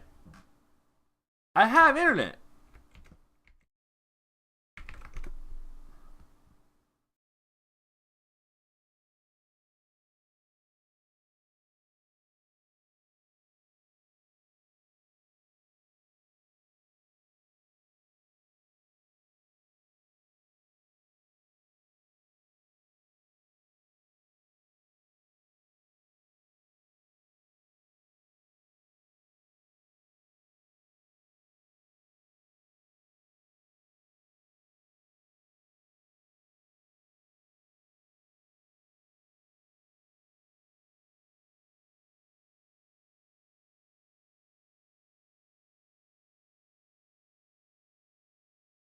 Come on.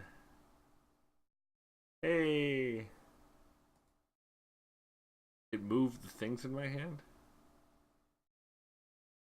That's fun.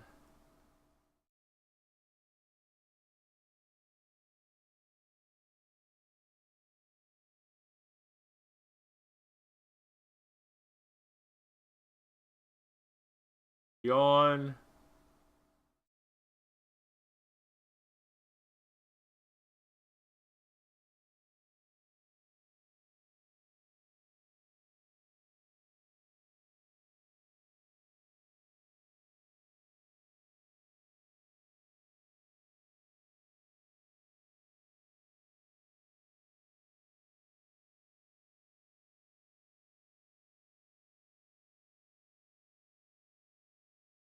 feel like it's too greedy to not block. Like, yes, I can make it a 4/4, but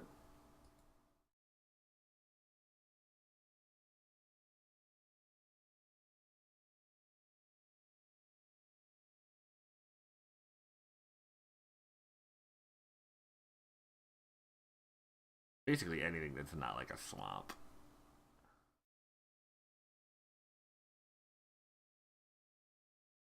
Hey, it's a swamp.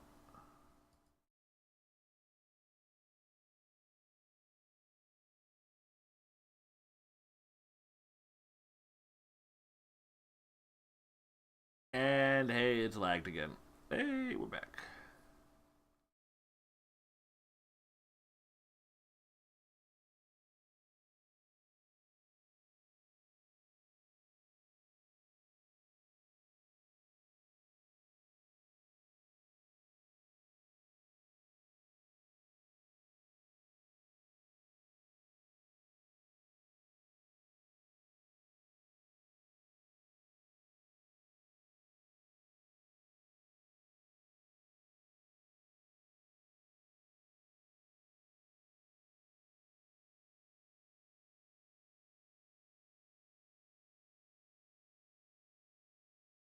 Come on. Yeah, we'll dump the sailor.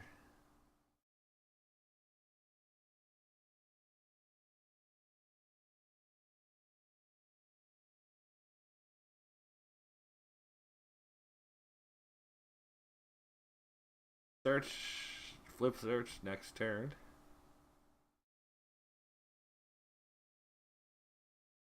He's got bloodletter, and he's got knave protection, so I can't even bounce the bloodletter.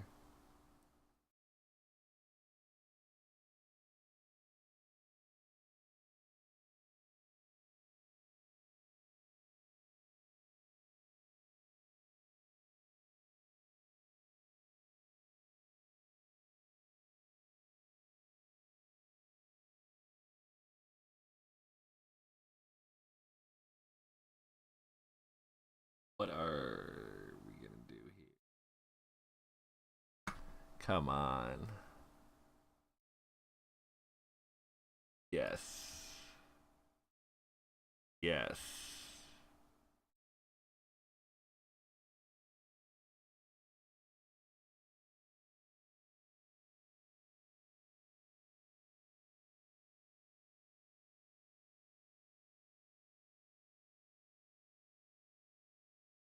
Play that. Pass. Pass can't on the end of his turn because we have depths in hand.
Don't really have an answer for bloodletter, but hey.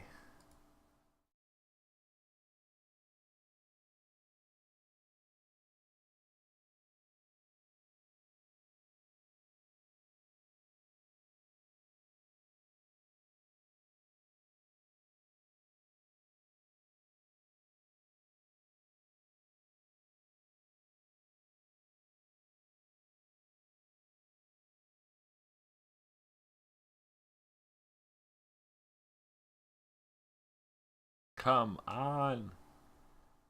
I am so sorry about this. It's going to be impossible to really edit it down because it's going to be a bunch of little stops all over the place. Probably all going to be in there. Just me being frustrated about this program not working properly.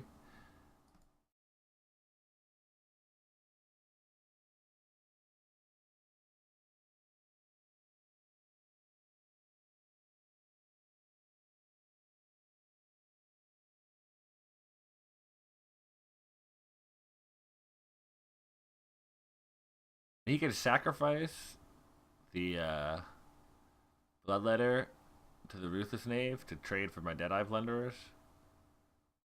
But that gets rid of the bloodletter, so that's fine. And he probably should have sacrificed the scoundrels, knowing he's giving me more tokens anyway. Unless he's got like oh yeah, that seemed pretty questionable.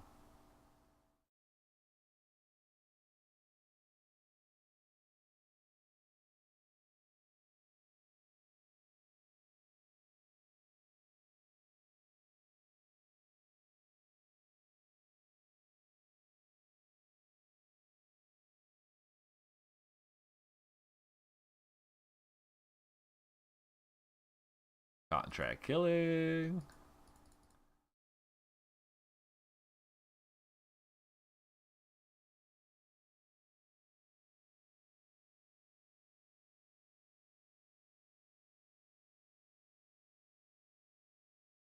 That's correct, so I don't get even more treasures. Still gonna crack for 10 here, though.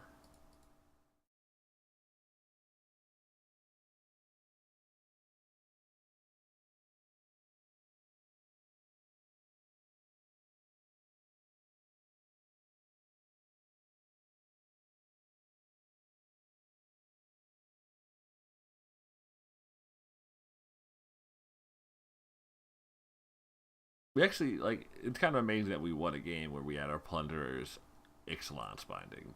Oh! That's pretty brute.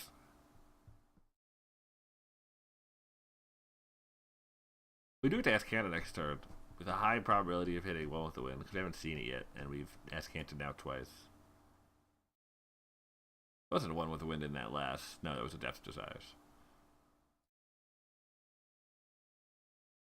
A.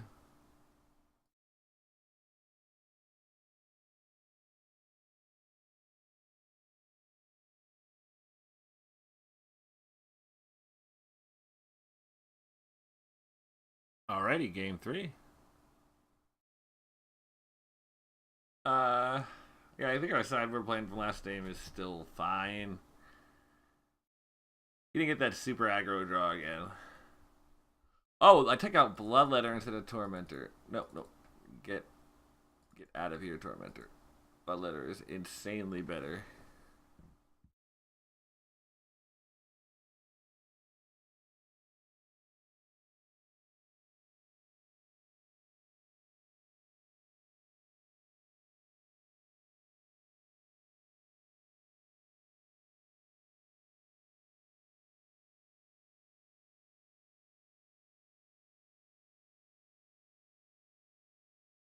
We're gonna keep this.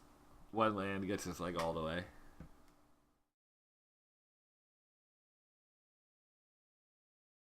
I know we said that game 1 and like got ran over, but you know, a believer.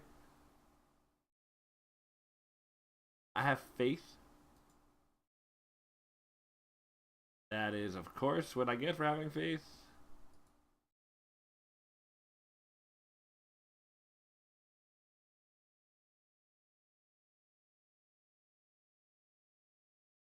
He better have 2 of them, otherwise I'm really mad that he saw him in all 3 games.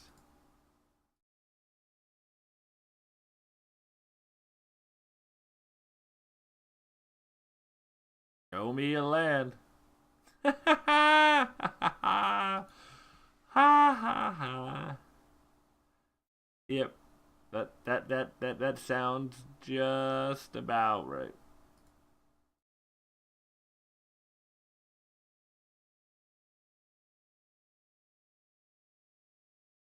So this game is over.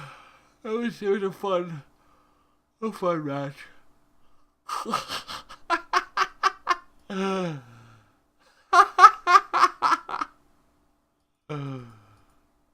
guess we can block that for a turn and survive a turn.